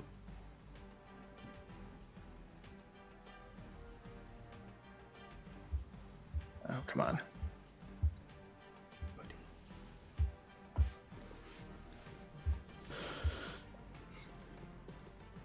This is going to be more than 4 damage. Yeah. Okay. Because the good news is you don't have to keep counting. You're good. Because 4 damage is 4 damage is the 4. It's 9 damage total. Did you do that just so that you'd get the damage record for the? No, I wanted to like kill these things as quick as possible. Want to be the best. Possible. Awesome. So 9 points of 2 damage. 5s, a 6, a 1, a 2, Oh my plus god. 3 additional damage for vicious. Yeah. And if it matters, that's 2 additional harm. No, this thing doesn't get harm because you slice through it and it just evaporates before it even touches Fred's shoulder. Yeah. Watch your back, Fred. Good for you. Thanks. Awesome. God damn it! This is minor my monkeys. action regain guard. There you go. Perfect. DM, tell me what enemies do we have left? So you have one boar that's currently in the throes with with 2 of the crew members. One of them is pretty hurt. The other one is like slightly took a tusk to the calf, but is still standing. There are 4 monkeys remaining. 1 descending upon Tidus. 2 that are about to jump onto the crew member that Zuri threw in front of her, or them, sorry. And then one that is grappling Fred's shield. Closest enemy to me would be the one going after Tidus, right? Yeah. All right, we're going after that one first. I'm a little more conservative with my action right now, but we'll see how this goes. Let's go fight a spider. Let's go fight this monkey. Yeah, and this one's like a weird, like, this one has the spider-like face, but has the tongue flickering out like a snake, and then the tusks protruding ever so slightly like a boar. 'Tis one success right now for that attack. That'll hit. That'll hit. That'll hit. That'll do, donkey. That'll do. That is a 2, a 5, a 6, and a 6 on my attack die. So 2, 3, 4, 5 points of damage. What are you using? You're using a spear? I am using my spear. Yes. So you stab out with your spear, you lash out with it, and it's midair, and you just hit this thing like right in the clav, like right in the shoulder, where the neck meets the shoulder, goes straight through. As you are pulling your spear back and over to like get ready for another attack, and just like fling this thing off, it just dissipates into mist as you do. Sick. Yeah. All right. So that dissipated into mist. Dang, I can't take another action. Can I? You could spend 2 momentum to make Spin some momentum. Well, what's our momentum pool at? 3. Okay. If you spent 2 momentum, the only problem... Okay, so quickly. If you were to spend 2 momentum to do... Actually, no, it doesn't say that. So yeah, you're good. This standard action would be 1 difficulty step higher. Okay then. I'm still going to spend 2 momentum. Next closest enemy to me would be... Would it be... I'm still trying to track all the enemies here. Would it be another spider monkey? 1 on Fred's shield, 2 about to... Of the spider monkeys. 1 on Fred's shield, 2 about to attack the crew member that Zuri baited and switched with. And then 1 boar currently behind you near Katrina and the rest of the crew who are... or that's in the throes with 2 other crew members. Can I get to that boar? Yeah, I'd say you can. You can push and shove your way through. The movement isn't... Like, there isn't much... Like, you're not very far from it. You guys are all pretty clumped together, so it's just elbowing and bumping your way through. Cool. Give me that boar. Go for it. Give me that boar. Give me that boar. That is another success there on that one. 1 success. 1 success. Unfortunately, you go to stab out at this boar, and it pulls back at the last moment, recoiling from your spear. Can I spend a fortune point to get another success, to get another d20 on that? You can, and that d20 is a 1, so you'd get 3 successes out of that, so 1 momentum into the pool. Oh, sick. All right. And you can go ahead and roll your damage. Yes! So, 1 of those was a 1. The other 3 were 3s, so I'm going to use that momentum to re-roll the damage dice on those. Go for it. That's what I'm talking about, baby. A 1, a 2, and a 6. So 1, 1, 2, 6. Yeah. 4 points of damage. What's the effect from the spear? The spear has piercing 1. Which does... So it ignores the soak Ignores for how it. many 5s and 6s you roll. Okay, so ignore soak, so you do 4 points of damage. Or no. Yeah, 4 points of damage. You stab into this thing. It looks pretty hurt, but it's still up on its feet. You didn't do quite enough to put it down. It is now their turns. So our 2 monkey friends are going to go right at the crew member that Zuri baited and switched with. So 2 attacks from them. That's a success there. And that's another success there. 4. Ooh, how awkward. Yeah, this is awkward. Yikes. 4. Oof. Okay, so let's do this for a total of, from the first one. You hate to see it. Oh no. Oh no. Oh Oh man. Zuri's about to have the same body count as the island. Yeah, for real. You watch as these 2 monkeys. I rolled 2 1s. So this is on 66 between the 2. I rolled 2 1s, 2 2s, a 5, and a 6. Yeah, this dude's getting fucked up. These monkeys descend upon, or these monkey-like abominations descend upon this crew member, and all you hear are screams of pain as one jumps like right into his midsection and starts ripping him, like shredding his insides. The other one jumps and starts biting at his neck, and he's like trying to get it off, and then eventually his body just like he falls to the ground, still kind of fighting with them, but there's a lot of blood coming out, and he's not looking good whatsoever. The monkey on your shield, Fred, is going to attempt to make a attempt to bite out at you. You have guard up, so that'll increase or you get to roll your soak for that once if I hit. I'm just double checking to make sure that there's nothing special I have to do either. You can take the defense reaction if you wanted to, but that would give me a doom. With rolling the shield soak if you hit, remind me how that goes?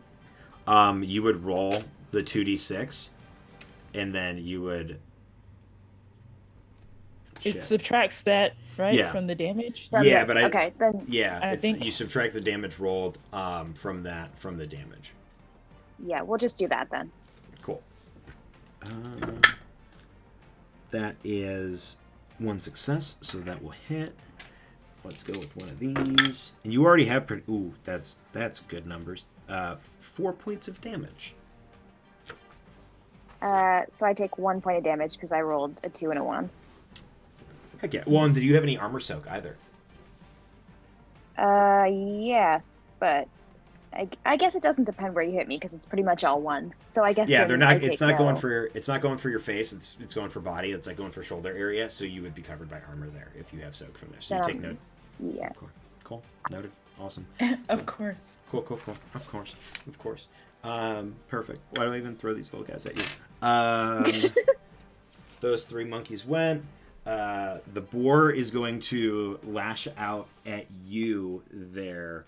Oh my god. Awesome. And that's going to be 2 successes. Lovely. Yeah. I don't have momentum. I wish I did, because I would use it right now. You finally get to hurt me. I finally, yes. For... Is okay. Awesome close to me? Awesome. No, at this point he's pushed through. Like he's not within touch of you. He's pushed through. It's gonna do. I got 2 effects, but it's gonna do 4 points of damage right off the bat. And then let me figure out what this effect does. You're gonna take 2. It's going for like the midsection area, so you'll be covered with armor there if you're wearing any. But it'll deal 6 points of damage total as it rolled 2 effects and has the vicious property as the tusks begin to kind of like try to rut into your stomach. I think my armor soak is 2 on my torso, so that would be bring it down to 4? 4 points of damage, correct? Gotcha, motherfucker. Really? That's it for the abominations. It's now on to you all. 1 on the shield, 2 devouring a crew member, and 1 in front of the boar in front of Awesome. I guess I'll take out the 2 that are eating the crew member. Okay. I guess. We'll do this with the hand axes since they're super duper close. Cool. And I'll just sort of like use his body a little. I'll like pull him down so that I can get a swipe. He's already on the ground. Okay. So he's already on the ground, bleeding out. You're just like, gotcha. Perfect. Go ahead and roll. Are you doing the same thing where you're rolling or you're doing the? No, just 1. Awesome. Just one of the monkeys. The one that I hit with 3. That's the one I am hitting right now. Perfect. Also, I will say, while Zuri is doing that, if you guys want to ready your rolls and then tell me what you got, we can also do that. That way, that's a great way to speed things up during combat too, because I trust you guys to be able to roll all your stuff. So if you have things you want to do, roll, roll to see if you succeed. Roll your damage, and then we can work our way through it too, together. Oh, it's just 5. Okay. Perfect. 1 hit, just barely though. Okay. Ooh. All right. Ooh, I will Nice. spend a momentum to re-roll that because I don't like that. I don't like that at all. Oh wait, that's our last one. That's okay. What'd you get? No, I'll. Spend it. Spend it. Okay, Spend it. I'm gonna spend it. There's a lot of 4s in there, you guys. There's a lot. Okay. So much better. Okay. 1, 2, 3, 4, 5, and then I get to re-roll this one. 6. 6 points of damage. You slash through and dissipates, dead. Beautiful. So there's now 1 on the body, 1 on Fred's shield, and the And then I will move towards Fred to help her out with that last one. Just readying, but not doing anything. Perfect. Yeah. Anybody else who would like to go next? I want the fucking boar. I want Do the it. fucking boar. Do it. And I pre-rolled like you said, and it is 2 successes. It was a 5 Perfect. and a 12. My melee is 13. So that's why I was like, spend the momentum. Do it, because I got one. Because you got one right here. Perfect. Yep. Go ahead and roll your damage. Perfect. It's a 1, a 2, a 3, and the 4. I'm going to spend that other momentum to re-roll that 3 and the 4. So a total of these 4d6. So 1, 2, 2, and 3. So 1, 2, 2. So 5 points of damage. You stab into the boar again. Doesn't make that noise, but you watch as it just kind of slumps into a pile of like mist, like ooze, and dissipates into the ground, dead. Perfect. Beyond that, I'm going to place myself in a position. Are there any other baddies that are currently No. Okay, so there's none. There's one on the pirate, or the one on the crew member that's on the ground dying, and there's one on Fred's shield. But the hunters and the group that's surrounding Katrina are fine. Okay, that's fine. Okay, I'm just gonna move into their range. Can I take my minor action to get into parry stance? You can. Go ahead. Yes, I will Awesome. take that. That is 2 successes on that check. Does that generate momentum too? It would. Yeah, because you only need 1. So there you go. Yep. Boom. Cool. 1 momentum in the pot. Perfect. Tidus, Gotcha. Fred, Katrina. Anything from you? Yeah, that momentum brings us to 4 because I rolled a 14 and a 1 to slash the last one on the dying crew member. On the dying crew member. Okay. And that's 3 5s, a 1, and a 6. So Yeah. 5 damage. You know what I'm gonna say? Turns into some goop, and just washes over. You watch as some of it looks like it's starting to move toward the crew member's mouth or like the opening of the wounds that are there, and it begins to seep in, but it doesn't. It dissipates too quickly and doesn't take hold in the dying crew member. Oh my god. Tidus takes note of that. Fred, since this last one is on your shield, I'm gonna let you go first before Katrina. Is there anything you would like to do? Yeah, I want to throw my knife across the shield at it, like kind of slide it across the shield, because I want to roll this as a ranged attack.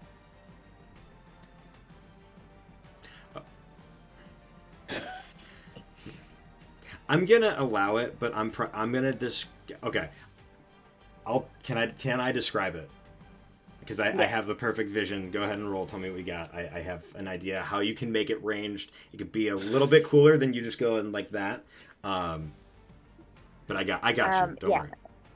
Thank you. So I pre-rolled 1 success, and then because the knife is 3, and then with my ranged attack, I get 2 more d6s. I rolled 5 damage between 2 5s, a 4, a 1, and a 2. And then there's so many possible things that those 5s could mean. But because I'm hidden, improvised, and unforgiving. But I don't know that any of those do anything with monkeys, if you know what I mean. Like, there's some stuff with, like, observation and, like, if exploit happens first, but... Well, the good news is that for right now, that doesn't matter. Because monkey's on your shield. Is Fred left or right? Like, what arm does Fred wear her shield? Left or right arm? I guess left.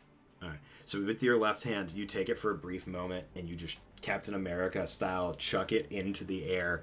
As you do, you pull out your dagger and you whip it at your shield.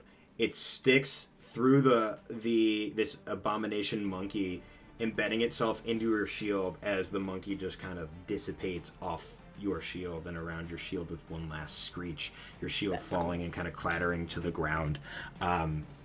We are out of initiative at this point. And as the silence settles, or not the silence, but like the space settles, the crew members start to help each of those that have fallen, help each other up. We're going to go on a quick break. We'll come back and resolve this in about 10 minutes. Get some coffee, use the bathroom, do the things we need to do. We'll be right back. You guys do those things too. Drink water, and we'll be back in 10.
welcome back, folks.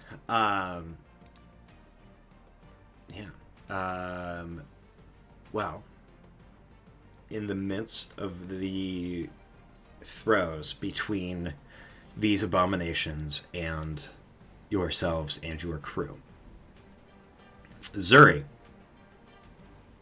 bodied yet another crew member, to add to their tally. So you're now down to, so you had 9, you brought 7, you are down to 6, as of, 6, and then I'm going to explain a little bit more just so you guys have a bigger idea. On the left-hand side, one hunter has lost his leg is almost like will need to be amputated and cauterized, almost completely torn to shreds by the tusk of one of these creatures. The other one has some minor bumps and bruises.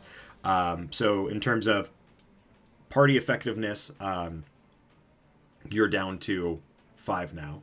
On the opposite side, 2 of them are pretty heavily kind of cut and bruised and battered from the one boar-like abomination that Katrina put down. However, they're not so badly hurt that they couldn't function or follow along.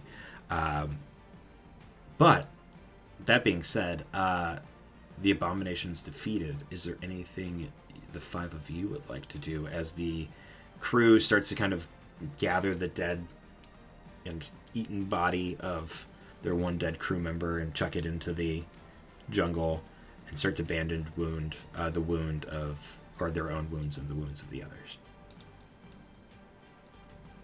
Katrina's gonna help Asim kind of bandage up his boar wound. Okay.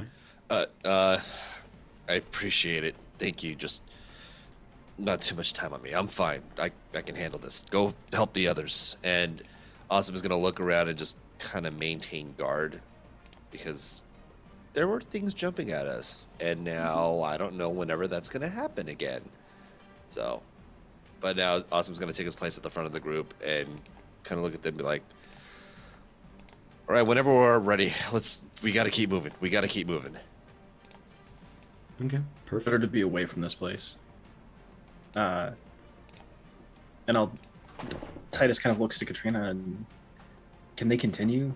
Pointing at the 2 that are wounded and helping the guy with the busted up leg. Like, they may be more of a liability at this point than a help. That was my thought exactly. Well, they don't listen to me, but maybe they should go back to camp. So you said it's 2 busted up. There's 2 that are busted up. There's 1 who's immobile, and one deceased. Okay. I'm gonna So walk of your over to, 7, yeah. Yeah, I'm gonna walk over to that little collection of wounded, and I'm just gonna put my hand on the least beat up one's shoulder. Get them back to camp. Yeah, I can do that. Yeah. And he goes and moves under the arm and like kind of nods to the second one who's wounded but can still they can still walk and move well, albeit slowly. They both get under the third guy who's like one leg is completely torn to shreds, and begin just kind of hobbling down the trail at this point back toward the way that camp went until they're out of sight. As they turn away, Katrina's gonna just make a gesture of solidarity, an Argosian one. Okay. Make a society check for me. Cool. That is a 9 and a natural 1. A 9 and a natural 1, so 2 successes, I would imagine. Perfect. So or 3 successes, sorry. Momentum. Yeah. Well, instead, what I would let you do is if you eat those 2 momentums, I'll let you dictate the story as to how you keep the remaining 3 with your group.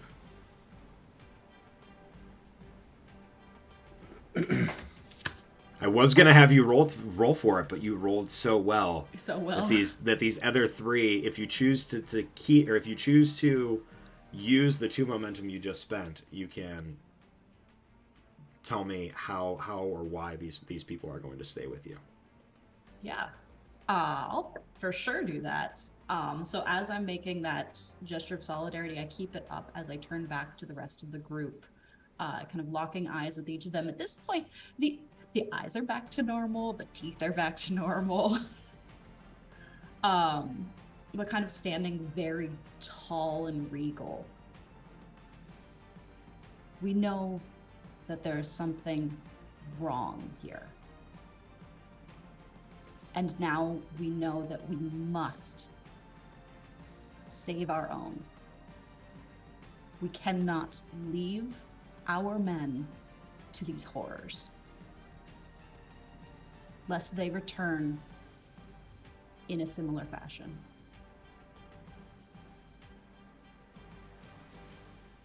You see one just kind of looking down, kind of kicking the dirt at his feet. Like nodding, not like understanding and nodding, but not making, like he made eye contact originally, but as you were saying that, kind of like you could tell really wants to turn back, but is going to keep pushing through. You see one kind of like cartoon style gulp, and just like nod and like get their fortitude and like their resolve back, and look determined to keep moving forward. And then one who is like the whole time just eyeing you almost inquisitively. This like skinny 22-year-old girl who just grew fangs. Yeah, like more and of seems like to speak with authority. Yeah, a combination of like likely standing next to you while you were, in the throes and in that change, that transformation, but also now speaking with, you've spoken with authority, but you haven't spoken with this level of authority yet, and so it's a weird dynamic shift for somebody who like was like almost a respected colleague, being a crew member and being the handmaid to Lady and Marina, to now have somebody of like you are really, really like strong in what you know and like in your ability to command others, and nods as well, picking up the spears that remained, what little weaponry that there is. One even going over and grabbing a thicker looking branch to use as some sort of makeshift club. They all nod. We're ready to go when you are. If one of them doesn't have a weapon, I have a saber and a dagger, and I'm better at yelling at people. Okay. I mean, they have the makeshift. There are, at this point, probably two makes. They each have a spear, and then one has a club, or like a wooden, just like a big wooden stick. So if you wanted to give one of those away to him, you could. There are also party members who are using spears and stuff too. So if you wanted to hand those over to them, again, by all means, if you're going to get rid of them. If anybody wants a saber, I have them, and I'm obviously not using them. My agility is 8. I'm not good with melee weapons. Let me check out the saber and I'll let you know. Saber's 3d6 damage, cavalry 1, and then parrying quality. Range or reach of 2. I'll take it. I just have a... What were you going to say, Fred? Yeah. Oh, I was waiting for it. I was going to say, I just have a very small knife, but if you might Zuri need it needs more. it. Yeah, here. Take it. I give it to Fred. Yeah. Cool. I will take your, what did you say it was? The saber? It is a saber. Perfect. Awesome. The one crew member that has the club is going to just like throw it back into the jungle and is going to reach for your knife if you hand it out to him. And just going to thank you. And the three kind of just form your rear guard, your defensive. Yeah. as they Just kind like of you circle can up around you at this point. Yeah, you got the other 4 in front of you, and then these 4, one behind you and 2 on either side, ready to defend you and the rear of the group if anything attacks you from there. Continuing up the trail. Onward. The rest of the journey doesn't take very long, is super uneventful. Fred, your monkey companion, coming back out and coiling around your neck once more. Occasionally just kind of like moving and shifting and like sitting on one shoulder or the other. You make it through the hills into where the jungle gives way, and it's now just mountainous rock. Continuing to climb, you notice that familiar sound of silence. The rest of you now in this space where no noise seems to emulate from. There are no birds. There's no wildlife. Occasionally you'll see a bat or a small bug or a snake, but nothing that would offer any signs of bigger life or game. You continue upward to the precipice in which Fred and Zuri, the 2 of you saw, but did not wish to go over.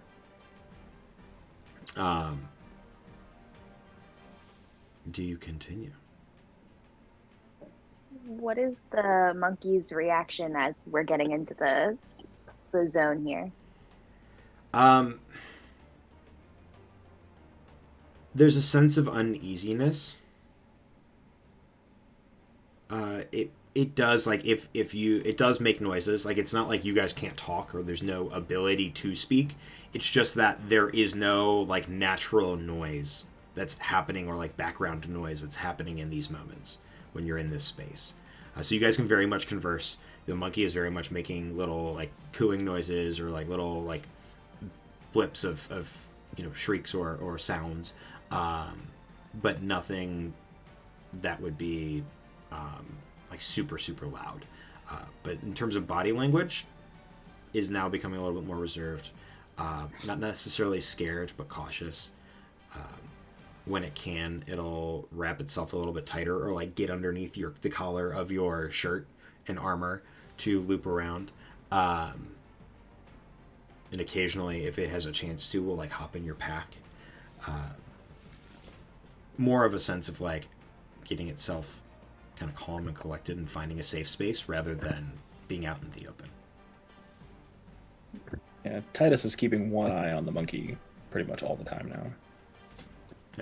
Yeah, I guess my read on the situation is that when the abominations jumped down, or just before the abominations jumped down, we had some pretty clear body language cues from the monkey that we were about to get fucked. So I think based on the idea that like he's not happy, but he's hanging in there, like I think Fred is okay just kind of going forward. Perfect. You crest this... You crest this hill, and dogs begin to bark. You get attacked by wild wolves. No. You crest this... And so, yes, you crest this hill, and it's not, in fact, a hill, but the top of a pit. Pit that spans maybe a diameter of 50 to 60 feet wide. In the center of the pit, this trail leading down at this point, kind of widening,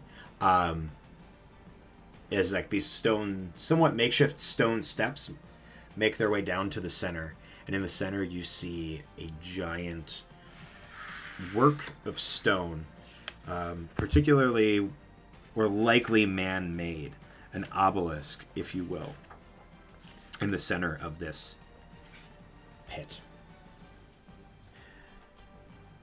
As you make your way down, it looks about 4 feet thick, standing about 20 feet tall, not quite reaching the...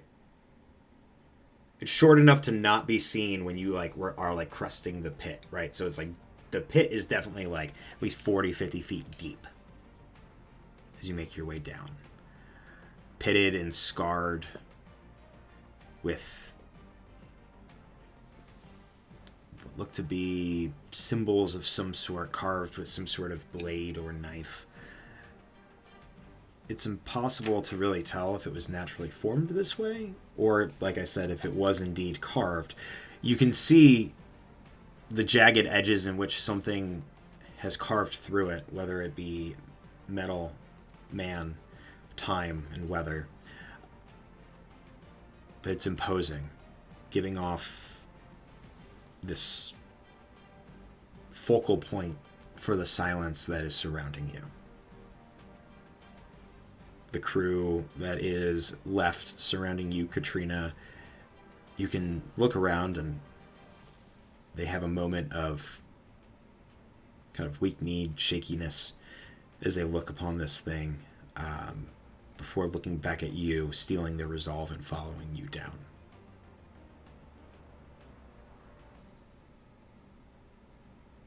As you reach the bottom, the obelisk extending into the air before you, what would you like to do?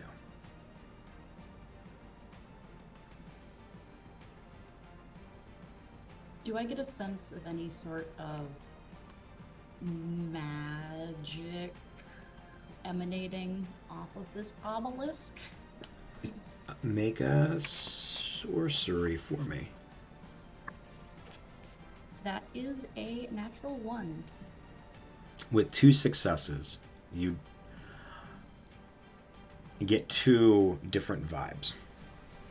The first, coming from the obelisk itself, which, looking upon it, you can see that there are indeed runes written on it, or scrawled into it, carved into the stone. It gives off a very dark and evil presence to it. And this is definitely what's emanating this unnatural silence. But there's something darker, more dreadful, coming from below into the earth. I'm going to turn to the group and kind of relay that, pointing down at our feet, going, it seems like there's something nasty below us here. Tidus would have been keeping an eye on the tracks from the 2 crew. Okay. Is like where are those leading? So they followed to the base of the obelisk, and then looped around. As you loop around in the back of the obelisk, well, I guess there's no real back, but around the back portion from where you descended from, you can see dug into the earth, almost spiraling down from where the obelisk stands, a pathway into the underground, or into the ground, not underground. And the footsteps of the 2 crew that you are following stop there. Just disappear? The stairs aren't like the dirt, like there isn't much recognition. Like you can't see footfalls on the steps that descend downward. Okay. They're smooth enough, and there's not much dust or debris on it for you to be able to see that. Does it still look like footfall, or does it look like drag? Ooh. I'll give it to you for free. I don't give a shit. There is a degree in which it almost seems like shuffling. Like it's not quite dragging, but it was the shuffling of feet rather than like full pickup step as you get toward the very, very end of where the steps end and the beginning of like the curve around the obelisk to these steps that go even further downward into the earth begin. Did Tidus tell us about what he saw during the fight? Which part? When the monkey he killed was looking like it was about to go into the dead crew member. Yes. Okay, Yeah, I would have so conveyed. then Siri will point out. I will whisper it so the other crew members that are still here won't hear it because they think we're saving their boys. Um, so we do realize that we are following dead people, right? Very likely. Yeah. Okay. I just wanted to point that out to everyone. Yeah, That they're probably not alive anymore. we knew they Whatever. were dead before we left camp. I mean, that's true. But now that we've seen the things that we're fighting, like, I mean, we're not about to find dead bodies. We're about to find something worse. And maybe more.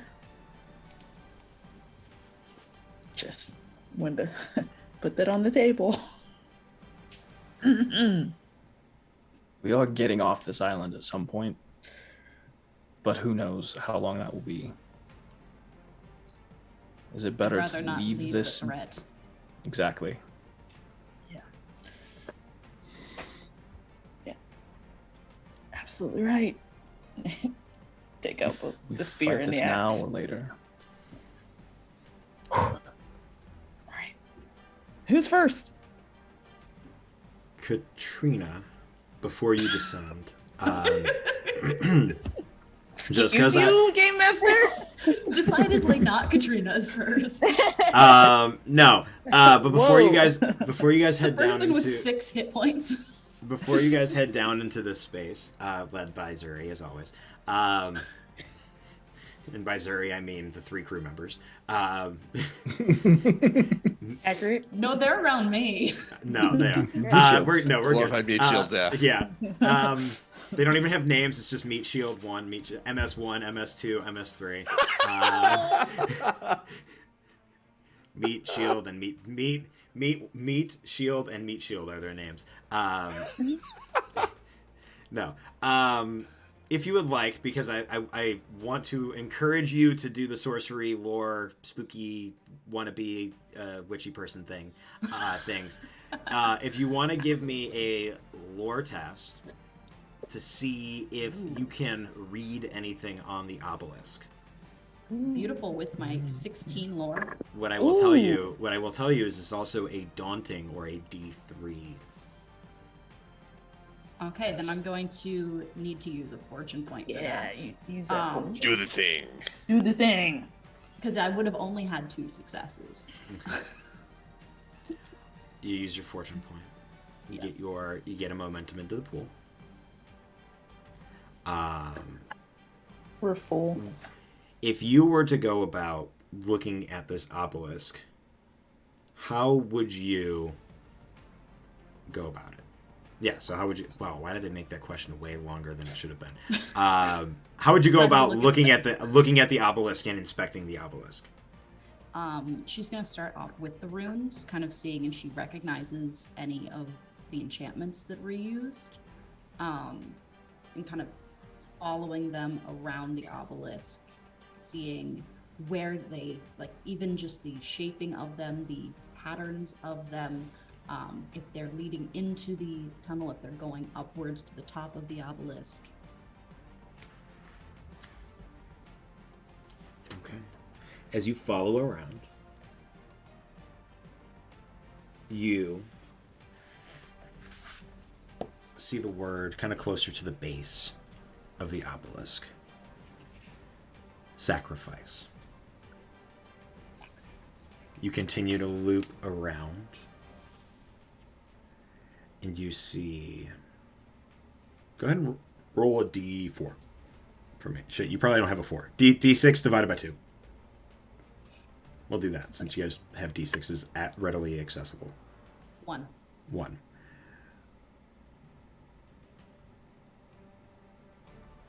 You also read another word. You're not quite sure which interpretation it is, but the vibe that you get when looking at it is one of maker, creator, or shaper.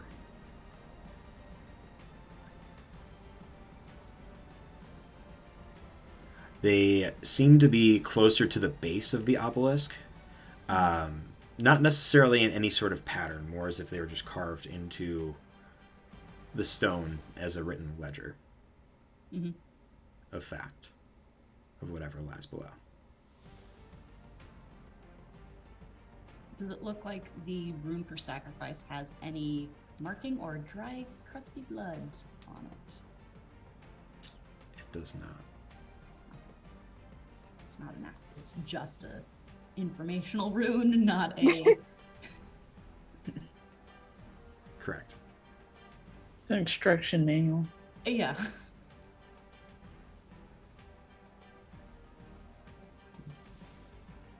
When you inspected the obelisk, would you have touched it? Oh God. Yeah, she would have touched it. Cool. Let me consult this book real quick. I need you to. Don't like I need that. you. So, as the rest of you are standing around, I need you, Katrina, as you begin to inspect and look, to make a discipline check. Okay.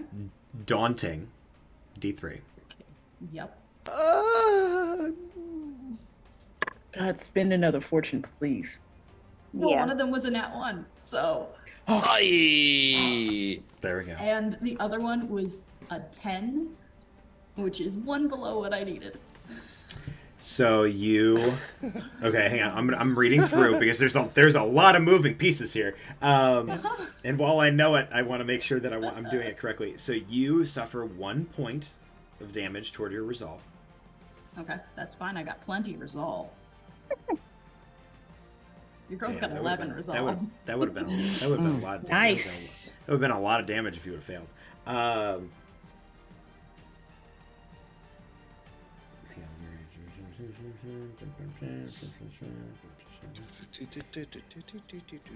As you touch, kind of toward the end, as you're reading the Maker Shaper kind of shifter, you place your hand and like go back. You're like, oh, sacrifice, and like you go to like move your fingers along the sacrifice portion to try to find if there's any like stained blood that's like soaked into the obelisk, this obsidian obelisk that you see before you. And your vision fades to black. There's only darkness for a brief moment until you start to feel it. This breathing darkness coiled in the depths below, as if the roots of the metaphorical tree that is this obsidian obelisk.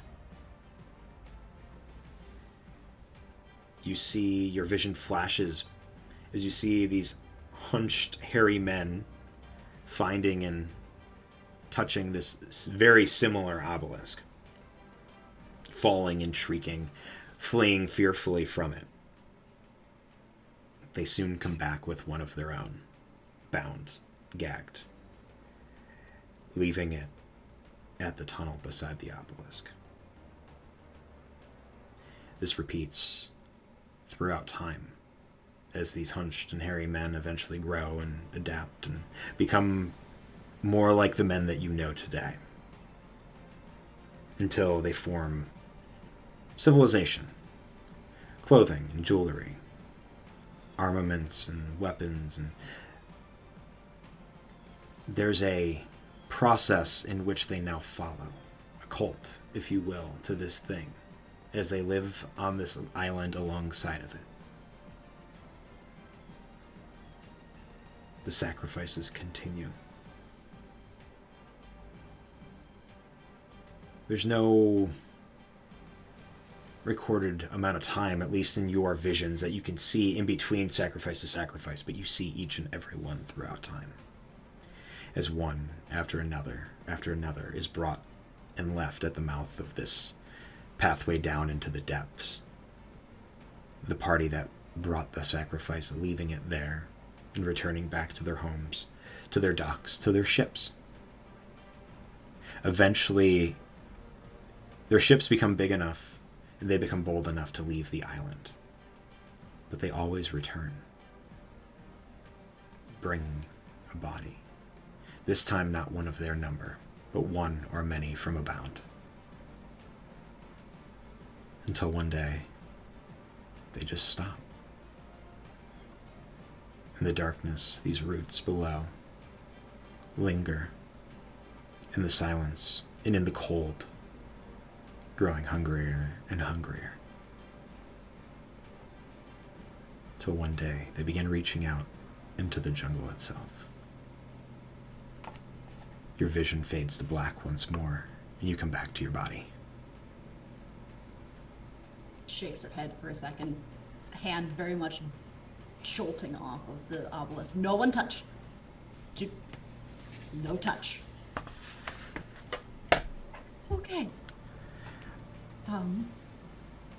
Do I, from that, because we experienced the sorcery of, I've forgotten his name, the sorcerer that was on the pirate ship. Mm-hmm. Do I get a sense of connection between his magic and the darkness that's underneath this obelisk? No, Okay. you don't. I will say additionally, you get the sense, with your only basic understanding of sorcery at this point, Yeah. there's more that you can see if you ask the right questions, or if you dig deep enough.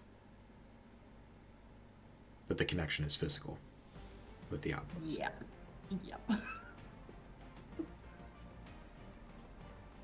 I'm going to, in a very brief, I'm not going to fill them in with these very long amount of time that I just witnessed. So, this is a place of sacrifice that what I suppose turned into men would bring people. They have since stopped, and the darkness under there is quite hungry. Evidently, it's reached out to our people now. Don't know whether it's converted them to that cult or they have become sacrifices themselves. But whatever is down there is ancient.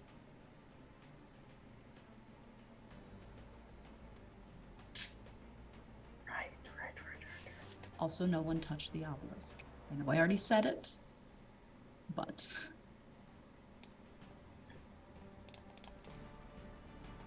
And we're still thinking about going down there, right? I Did just I- wanted to make sure. in the visions, did I see, I saw them being left there. Did I see anything come and grab them, or did it just... You followed, in these visions specifically, the visions you were getting were of the people and of the culture, and not of the creature. Okay. If you wish to explore that, you know what to do. Who wants more knowledge? I still have 2 fortune points. And really okay discipline. I mean, that depends on how you feel. I still have 10 resolve. We need to know if it can be killed. Yep. Cool. Is there anything we can do to help Katrina do this? Like, is there any momentum, any You can do fortune we can spend to just give it to her? so. You can help. The way help works, it's based on whether or not she succeeds or fails. And then your rolls would get. You would roll a single d20, and it would get stacked on top. I took no damage because I have a +1 to my courage. Your courage. Cool. Noted. What I will Look that say, right up. You're what I welcome, will- everybody. What I will say is, since we know that this is a daunting or D3, I will require no fortune to be spent. However, the conditions upon which, so this is completely homebrew, not in the rules. I'm fucking making this up on the fly right now. Katrina needs to be touching the obelisk. Whoever is going to help Katrina needs to be touching Gotta her. touch it. Needs to be touching Oh. her. She needs, in order for your rolls to affect her roll, she needs to succeed, or she needs 2 successes. And then On my your discipline? on your discipline. And if you were to help, anything beyond her 2 would count as momentum. Or like momentum or additional rolls. Well, it would count as the 3rd success and then momentum beyond.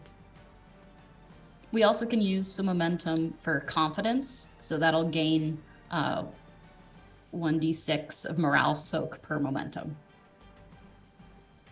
as extra protection. But if so basically, yeah, she needs 2 successes, at which point because like the way it would normally work is that she needs to succeed, and then you guys you guys would add momentum to that pool. But since she can't succeed a D3 without expending a fortune,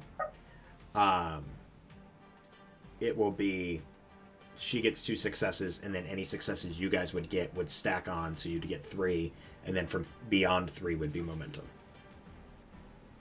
That way you guys don't have to spend fortune points if you don't want to.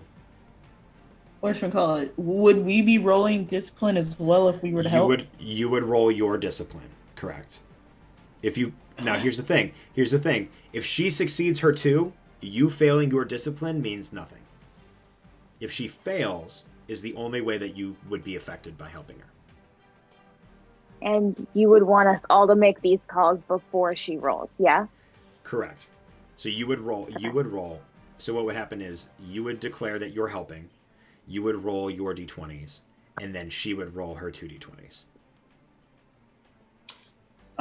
Who has a high discipline? I have a reroll for discipline, so I have courageous. My discipline sucks. Yeah, so does mine. My discipline's at 11, so Same as mine. Yeah. I think it might behoove that I help. I like my number odds here. So Okay, so the 2 of us. Yes. Okay. Go ahead and roll. Hang on, let me go ahead and roll your Tidus. It's a typical check, so it'd be 2d20. My bad. Can me and Tidus get torches ready while we do this? Yep, 100%. Because we're going underground, right? Yeah, you guys 100% can start pulling out fabric. I mean, you guys have some pre-made torches already, so it's a matter of lighting them, getting them secure, handing one off maybe to like the one crew member who has a dagger, so that way at least the person in the back also has a torch on top of the people in front. But you guys can have a handful of like a couple torches at the ready. Fred, number of successes. 1. 1. All right. Andrew, number of successes. I got a natural 1. So we have 3 successes from the help. The hell. That's Wow. not what I meant. Wow. God damn it. Not what I Wow. meant. Wow. Somebody clip that. No. I am helping. God damn it. Johnny's here. He's 100% gonna clip that. That is unfortunate. Not what I meant. God damn it. Tidus is going to be ready. Like, I'm giving torches myself ready a and stuff, doom. but- I'm giving myself a doom for that. Johnny says dead. clipped and reported. The best news is this is on the initiative order, not my channel, so we're good. I mean, what? I'm kidding. Damn. Tidus is I love also. you. We all know that's not what I meant.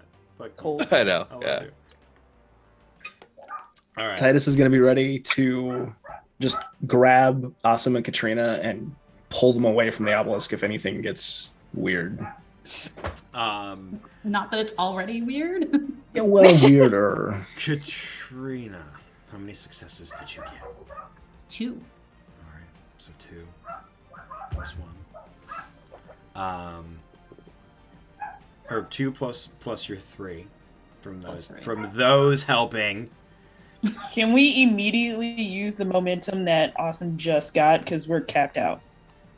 Yeah, you can immediately use it. So if you want to use it toward, if there's any momentum or anything you can use that momentum for. I think it's information only. I think in reaction to gaining it. Okay. Just more information. Yeah. What? I'll allow you to ask 2 questions. Excellent. On top of whatever you're searching for when you go in. So essentially 3 things that you're looking for. Perfect. Okay. I'm looking for. You all will take 1 point of damage to your resolve. No, they won't, because we all have shark tooth. Shark necklaces. tooth for 1 courage soak. Cool, shark bait. Wow. The power of friendship. Sitting pretty with my 4 courage soak. Cool. Anyway, you take no. Yeah, fuck, I can't damage you at all. Fuck. You're some sort of gods. You're supposed to be normal people. Anyway, 3 questions. Go for it. And these are all directed from Katrina. So unfortunately, you guys can't help with the asking of questions, but yeah. The first question, she's going to focus on what happens to the bodies after they are left at the entrance. So I want to see that. So you reach out. We'll do one at a time. You reach out and touch Yes. the obelisk. Your mind goes blank, and you think, what happens? And you watch as day slowly fades, the sun sets, and the second that the shadow of the obelisk covers the entrance to this underground path in the body, a cold, like you start to feel cold as these black tendrils of mist, smoke, some sort of it's smoke. It's almost incorporeal, but it has, as it reaches and extends for the body, and the body of this person at this point like is very much like they've been laying here and they are trying to get out but cannot, and the tendrils wrap around the body and drag it down into the depths below. Moments go by which feel like days even. But as the night finally sets in, you watch as an amalgamation of flesh and bone and whatever this creature is made of steps out of the tunnel. A completely normal human size, or not completely normal, but a human-sized abomination similar to what you saw go in the monkeys and in the boars, right? Its hands and arms have almost this like snake-like pattern to it, where its mouth and face are. You can see tusks beginning to emerge. As you fast forward through multiple sacrifices, you see the mutations and changes in which whatever lied below turned it into, whether it was giving it a snake-like head as a tail, or giving it a monkey's tail, or giving it paws or claws that looked similar to the animals that are on this island, as if whatever is down below is taking the bodies of things that it's extended to and just mashing it into whatever sort of abomination can walk and move. And then darkness again. Okay.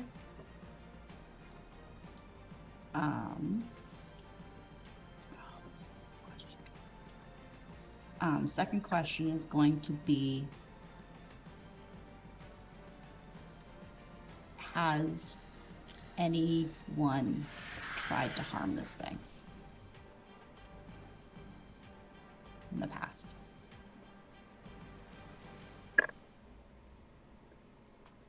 Your vision remains black and blank.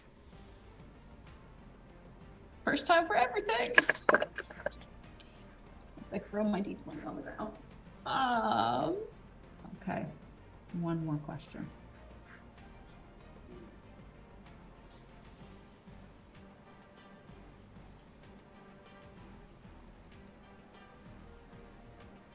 I'm going to try and, holding on to that image of the tendrils coming out, try and will my mind to follow them down and see what is awaiting at the bottom.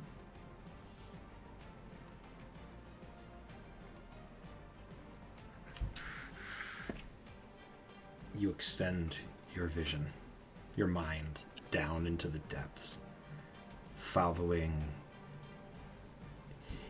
You know you're following the path that you see downward, but you don't see steps, you don't see the wall, you don't see the ceiling of the cavern. All you see is the obelisk to your left as you descend down, almost spiraling directly around it, so that one side is always facing into this path downward. Eventually it opens up, or you can feel that it opens up into a space that you're not quite sure of. In the center of this space, you can see a shadow moving and shifting, partially in this dreamscape that you are seeing, this vision that you have, and the real world itself. A singular, almost like blip of consciousness, an eye, if you will, moving throughout the body as tendrils begin to reach and extend from it.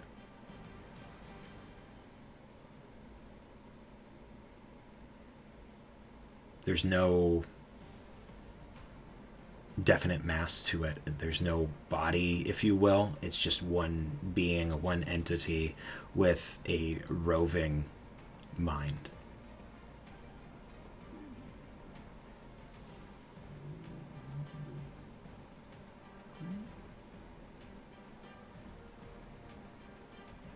And removes from the obelisk. All right. I was gonna say, if you wanted to see more, you could try to push. Oh, I'm gonna try and push. I'm just going to do a momentum spend then and do the confidence. Okay. So I'm using one of our momentums to just offer of some more morale soak. All right. Just in case. You are in this space with this creature. You can either back out, or you can continue in this space with this thing. I'm going to continue in the space with it. All right. What do you do? I'm going to, in my little like dreamscape form, watching what it's like, trying to watch its movements. Does it seem to have awareness of me in this? Like, there's a little mode of consciousness. Is the consciousness being like, oh, hello? Not at first. At first, it just seemed to be drifting in this cavernous space, this void. But as you followed this path downward, your hand kind of always touching and following the obelisk as you did. After a few moments, the longer you linger here, the closer it seems to get to you. Tendrils reaching out almost as if to grasp you, until the eye turns red. And as it turns red, it immediately darts and almost completely into your space, rearing up and over you by good 5 or 6 feet, looming down over you. The tendrils begin to reach toward your legs and wrap around.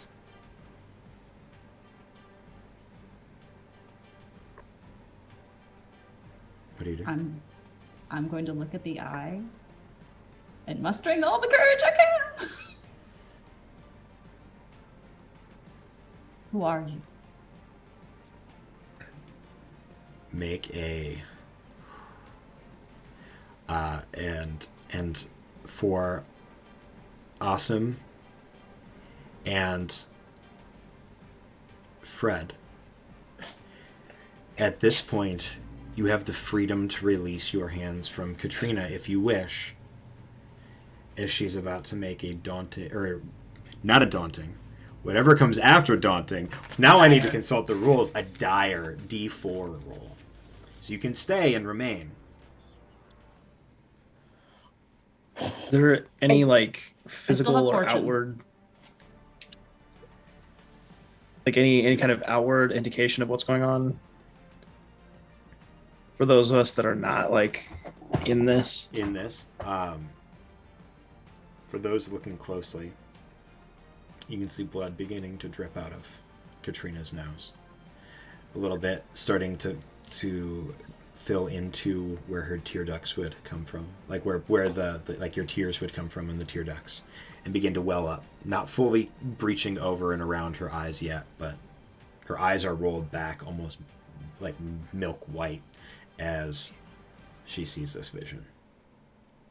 And Fred still has her hand on Katrina. Fred and Asim, the two of you don't, like, you guys aren't pulled into this vision. It's more of just helping Katrina get the mental fortitude to push into this space. I see that though, and I put my hands on Fred just in case it starts happening to her, so I can pull her out. Okay. Yeah. Are the two of you going to still help? Yes. All right. Then I need, before Katrina rolls, I need the two of you to both make discipline rolls for me. My cat is helping. Oh. Oh. 6 and 7, 2 successes. All right. Can I help? I have 1 success, but I want to re-roll because I have courageous, which lets me do that with discipline. Okay. Go for it. I see why. That's a nat 1. That's why. All right. So we have 5 points, essentially 2 and then 3 from those helping. Katrina, go ahead and roll your discipline. You need 2. Is it still? You need, I need 2. You need 2. Got a massive amount of momentum too, so. Yes. I got 2. Oh. Barely. What are you gonna do, Logan? What are you looking at, Logan? Wait, what are you doing there, buddy? Well, there are no rules for how deep we're going right now. Like, Yeah. there are no rules. Katrina Like, this is me. definitely, This is me making this shit up on the fly right now. And She definitely I'm all feels here for it. the pull to the dark, This is but then also feeding feels her into- friends. This is feeding into Katrina's wannabe sorcerer ego, so I'm all for it. Hang on, let me consult the notes real quick. Hang on, let me grab Just another. feel the let me power let me of grab Fred another and book. Awesome behind me. I wasn't prepared. Power of friendship. Fuck. Ah, shit. All the shark necklaces start glowing. I know. Right? All this would have never happened if I didn't do attempted manslaughter. So think about Zuri that. hadn't Hang on. murdered that Think guy. about that. Hang on. Think about that, you guys. Okay, no. Conan, please let murder there is be- friendship. Let me. Like Our our show. show. GM. Yeah. Our show is called Wave Stain Chrism. Okay, I'm just sticking with the theme. Okay, Right? that's all Yeah. I'm doing. Fair. It's very on brand. It is. It's like I understood the assignment. You did. Oh man. The brand, and the brand is murder. Are there pictures in here? Are there pictures in this book? I need something that kind of resembles this picture. Why is there a kid holding it? Why is there a baby holding? That's a cool picture. All of a sudden, you see a baby. Hang on. There's a. Look it. Can't Can you see see it. that? Can't see it. No, No, we can't see it's it. There's Like, a, barely. There we go. there's No. a baby No. holding a sword amidst dead bodies. I imagine this is how Zuri was born. I'm sorry, what? Listen, that's the Whoa, cult of you're Christ. not supposed to show people my backstory. What are you doing? Whoa. It's too early. Whoa. That's on the Patreon, okay? Nah, that's the OnlyFans. Ah. Oh man. Age The only- restricted the content. The only crumb. For those, Ow. God. I'm being spider monkeyed by my cat. She I wants don't to know be part who of this spotted her team. just crawl over my shoulder like a criminal. I did. Ouch. Have you named your monkey? I have not. We need to. Mm-hmm. Mm-hmm. Team mascot. There's something Captain Planet-esque in here. We've all got the little This is super shark Captain Planet. necklaces. And then we've got the monkey. Like, we're just gonna, all of a sudden, it's gonna be like, ta-da! Our powers combine. All right, cool. Thank you, Modiphius, for Conan, Nameless Cults, for providing me with a book that I can now answer that question, even though you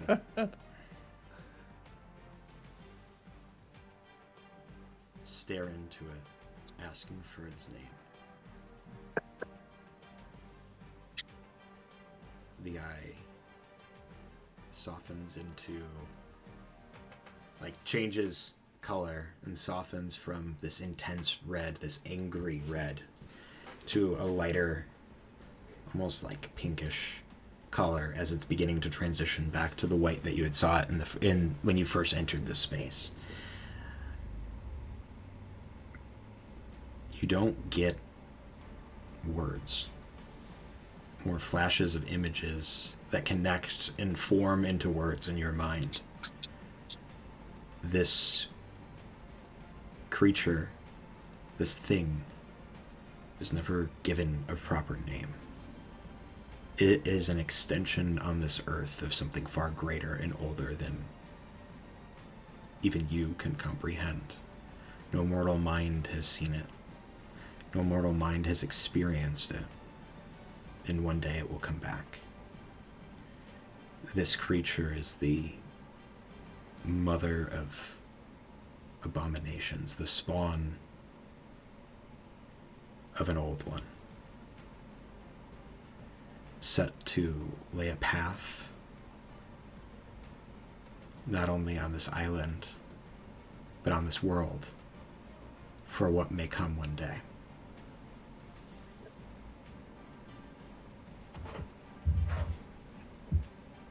The tendrils begin to, or continue up your leg until they reach your torso and begin climbing,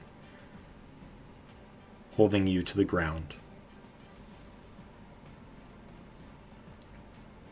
As they reach your shoulders, trapping your arms, pinning them against your body, up around your neck, throat, covering your mouth. In your eyes, you are consumed by blackness once more. And that's where we're going to end today's session. Oh. What? Oh!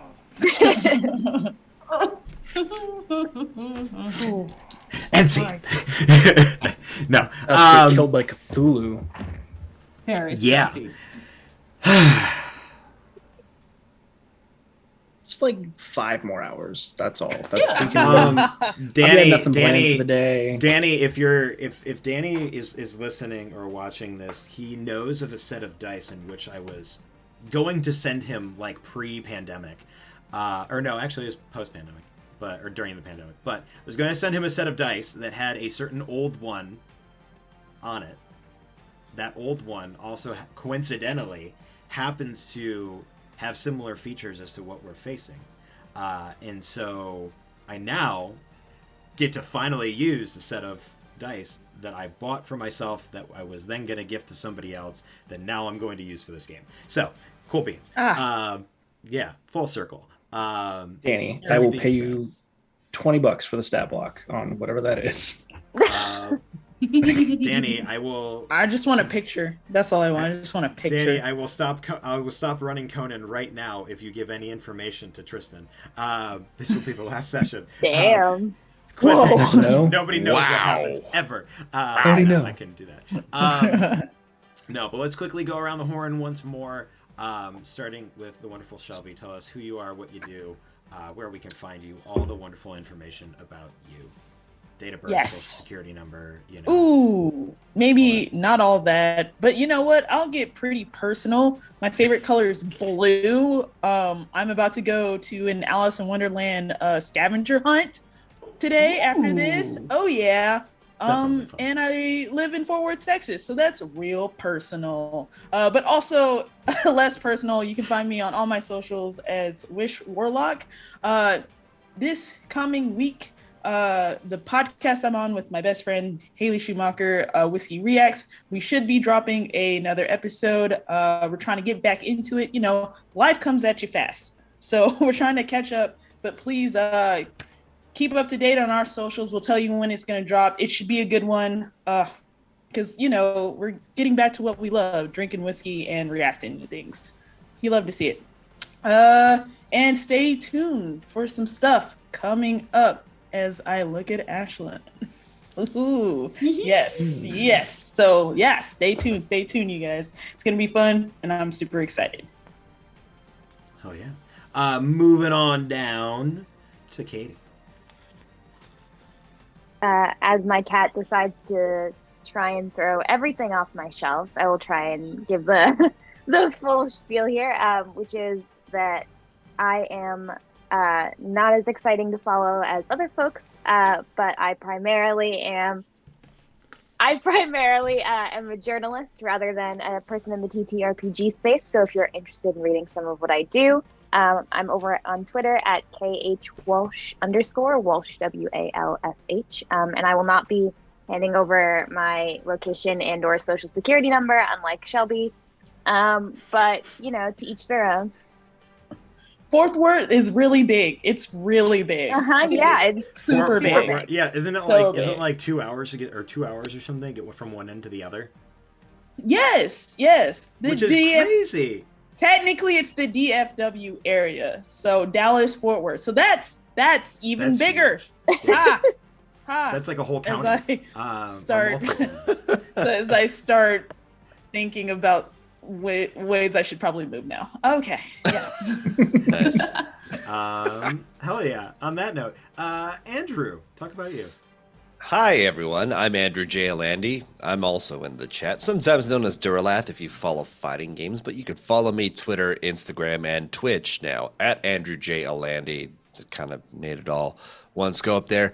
A lot of TBD stuff going on, a lot of events that are coming up in the upcoming days. So follow my Twitter if you want, or if you just want some good old-fashioned talking and positive encouragement, we focus on that. Coming up, if you listen to any podcasts, any scripted audio dramas, again, check out Vampire the Masquerade Port Saga. You can get it wherever you get your podcasts. That's Apple, iHeartRadio, Stitcher, Google, Spotify. Just search Vampire the Masquerade Port Saga. It comes up, new episodes every Thursday. We're in the middle of season 2. I play Dante Mendoza, a Tremere. And if you're wondering what my character is up to, well, you'll just have to listen in because, again, I'm not going to spoil anything. It's all getting crazy. And again, it is some of the best sound editing and voice acting work you will hear. So again, Vampire the Masquerade, Port Saga, wherever you get your podcasts. And above all, folks, again, enjoy your weekend and do something nice for yourself today. Oh yeah. Aislinn. Aislinn, I am $DM on mostly Instagram, but also on YouTube, where I run a web series called The Art of Adventure, where I bring crafters from across the TTRPG space together to play one-shots. We actually have, in 2 hours, at 12 p.m. Pacific Standard Time, episode 18 drops live on my YouTube channel. Super fun murder mystery episode based on Murder on the Orient Express. Super great episode, really awesome RP for my players. I also kind of referencing what Shelby was alluding to, upcoming soon. We're still in the development stages for it, but I'm going to be DMing a pirate-themed podcast of D&D, as we are getting a group together for an awesome homebrew campaign of mine. So that is upcoming. Other than that, you can find all my crafting stuff on my Instagram. I do a lot of budget crafting because I'm cheap. Listen, cheap is good. Cheap is good. And I am good a things good things come from like I've seen a lot of what you do with like even the like wrappings from some shit, and it's freaking fantastic. Another amazing crafter whose piece other pieces I need to, Aislinn, you need to do something or pull some stuff yours. But another crafter, and I like to just show this because it's beautiful too. But Tristan, go ahead and tell us what you do. Yeah, so You can find me at +1crafting on mostly Instagram. I've also got like a Ko-Fi and an Etsy shop. But I take, I don't know if you can see, it's all kind of the same color, foam, and turn it into custom Dungeons and Dragons or any other tabletop game that you like to play. Custom terrain. I love working with DMs to bring whatever their vision is for their table to life. And it means that I get to spend hours and hours just painting stuff, which is pretty cool.